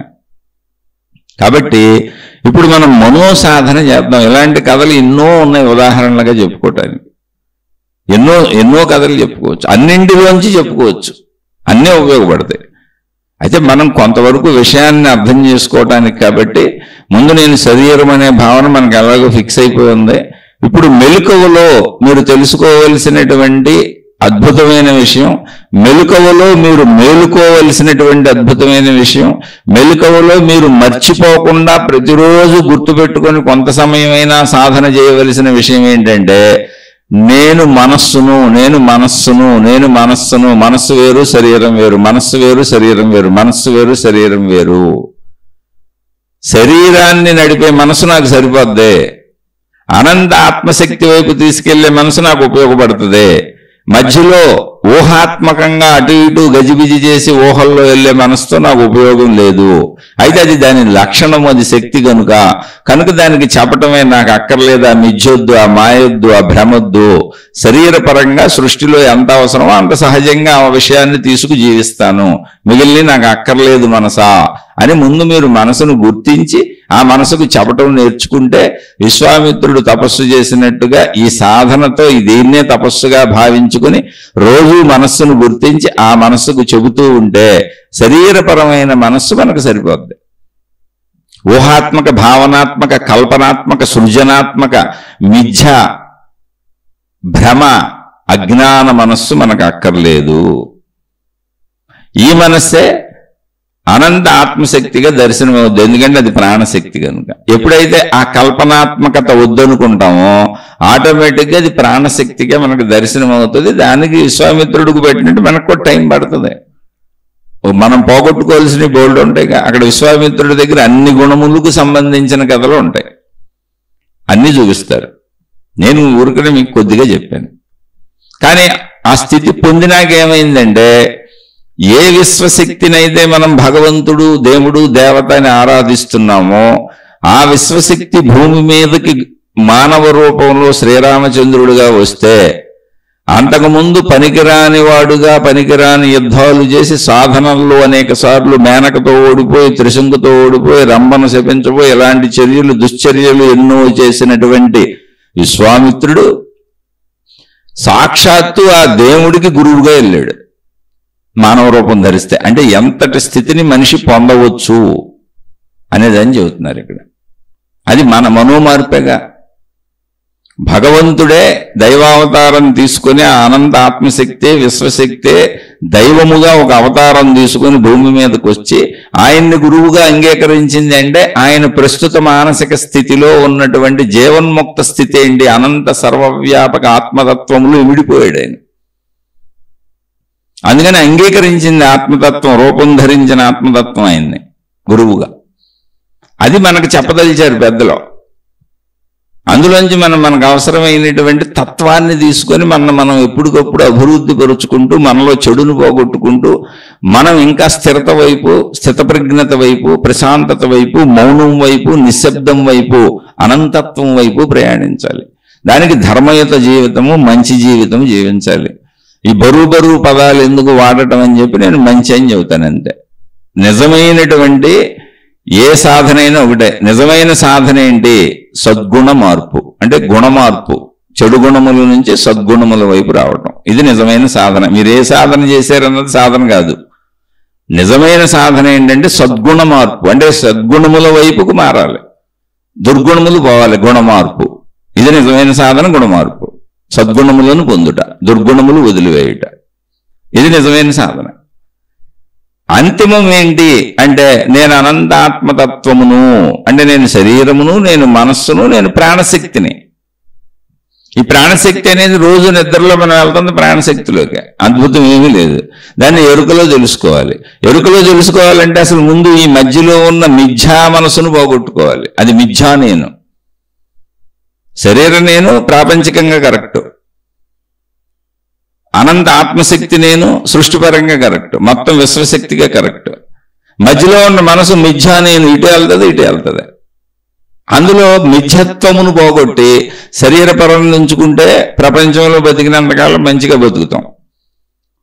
ప్రాణశక్తిగా ఉంచుకుంటే, అంటే అటువైపుగా ఉంచుకుంటే అనంత ఆత్మతత్వమునని తెలుసుకుంటాం. ఇదే మనం చేయవలసింది. కాబట్టి ప్రస్తుతం మనం ఇప్పుడు ఈ శీర్షికలో మనం చెప్పుకునే ముఖ్య భాగం ఏంటి అంటే, మనోసాధన. మనస్సులో పనికిరాని అనవసర విషయాలను, మిథ్యను, భ్రమను, అజ్ఞానమును మనమే తొలగించుకోవాలి. ఎలా? మనకు మనం చెప్పుకోవటమే. శరీరపరమైన మనస్సుగా సహజత్వంగా చాలు, అంతే తప్ప పరుగులు పెట్టొద్దు, ఉరుకులు వద్దు. ఈ మాయలు, మత్స్యేంద్రాలు, అద్భుతాలు, మహిమలు, గారడీలు, మంత్రతంత్ర యంత్రాల మనసా నువ్వు నాకొద్దు. ఈ పిచ్చి నమ్మకాలు నాకొద్దు, ఈ మూఢ నమ్మకాలు నాకొద్దు, ఈ పరుగులు నాకొద్దు, ఈ భయాలు నాకొద్దు, ఈ ఆదుర్దాలు నాకొద్దు. శరీరముతో కలవకుండా నువ్వు చేసేటువంటి చిత్ర విచిత్రమైన ఏ పనులు నాకొద్దు అని దానికి చెబితే చాలు. ఎందుకని అది మనం తయారు చేసుకున్న మనసే. అలా ఊహించుకోవటం, అలా భావించుకోవటం, అలా చిన్ననాటి నుంచి మన చుట్టూ ఉన్న సమాజంలో ఉన్న పెద్దవాళ్ళు నేర్పారు మనకి. దాన్ని మనం నేర్చుకున్నాం అంతే. అది కూడా నేర్చుకుంది. కాబట్టి ఇప్పుడు దాన్ని మళ్ళీ దానికి కొత్త అభ్యాసం చేద్దాం. ఒక మామూలు విశ్వామిత్రుడు అంత మహానుభావుడు అవలా. ఇప్పుడు ఆయన రాక్షసులతో యుద్ధం చేయలేక వచ్చి రామచంద్రుడు సహాయం కోరాడా? యుద్ధ మనసు అసలు పోయింది ఆయనకి, శాంతం ఆవరించుకుపోయింది. అది అసలు శపిద్దామని కూడా లేదు ఆయనకి. శాపాలు కూడా పెట్టగలడు. మరి త్రిశంకుని స్వర్గానికి పంపేశాడుగా, ఇప్పుడు శాపాలు పెట్టలేడు వాళ్ళకి, అది కూడా పోయింది ఆయనకి. స్థిర మనసు ఉంది అంతే, ఇంకేం లేదు, నిశ్చల మనసు ఉంది. అందుకని ఆ పరిస్థితులకి సహకారము అంతే, అది సృష్టిలోనే జరుగుద్ది. మనం నిశ్చల మనసు ఏర్పరచుకోగలిగితే చాలు. ఆ నిశ్చల మనస్సుకు ప్రయత్నిద్దాం. ఆ నిశ్చల మనసే అనంత ఆత్మశక్తి. ఆ నిశ్చల మనస్సే శరీరానికి సహకరించినప్పుడు మంచి జీవితం, ధర్మయుత జీవితం. అందుకని మనోసాధనతో నిశ్చల మనస్సును పొందుదాం, నిర్మల మనస్సును పొందుదాం, స్వచ్ఛమైన మనస్సును పొందుదాం. ట్రై చేసి చూడండి. ఇందులో మీకు ఏమన్నా అర్థం కాకపోతే అడగండి. ఇది అద్భుతమైన, ఉపయోగపడే, నిత్య ఉపయుక్తమైనటువంటి అద్భుతమైన సాధన. ఇది అయితే తప్ప మనం మోక్షం దాకా వెళ్ళడం కుదరదు. ఇది వస్తే తప్ప మంచిగా జీవించడం కుదరదు. మొత్తం మాయామరం అంతా ఇక్కడే ఉంది, మనసులోనే ఉంది. దాన్ని పట్టుకోండి. మనసు నేనని తెలుసుకోండి. నేను శరీరమును నిజము, నేను మనసును నిజము, నేను ప్రాణశక్తిని నిజము. ఒక్కొక్క స్టెప్ వెళ్దాం. ఇప్పుడు మనసుని మనోసాధనతో నిశ్చల మనసు, నిర్మల మనసు, ప్రశాంత మనసు చేసుకుందాం. ఇందులో నేను చెప్పిన వాటిలో ఎక్కడన్నా ఏమన్నా అర్థం కాకపోతే తప్పకుండా మళ్ళీ అడిగే ప్రయత్నం చేయండి. నాకు తెలిస్తే తప్పకుండా విశ్లేషించే ప్రయత్నం చేస్తాను. నేను చెప్పినవన్నీ నిజాలని నమ్మకండి, పరిశీలించండి, సత్యాసత్య విచక్షణ చేసుకోండి. తెలుగులో వాడుక భాషలోనే మాట్లాడుకున్నాం కాబట్టి మీ అందరికీ అర్థమవుతుంది. ఇందులో మంచి ఉంటే తీసుకోండి, చెడు ఉంటే వదిలేయండి. నేను చెప్పింది అసలు నచ్చని వాళ్ళు ఇది వినకండి దయించి. నేను చాలా సామాన్యుణ్ణి, నా గురించి మీ సమయం వృధా చేసుకోబాకండి. కాబట్టి నన్ను క్షమించి వదిలేయండి. మీ మార్గాల్లో మీరు సాగిపోండి. శుభమస్తు. మీకు, మీ కుటుంబ సభ్యులకు మేలు చేకూరుగాక. మరలా మరొక కొత్త శీర్షికతో కలుసుకుందాం.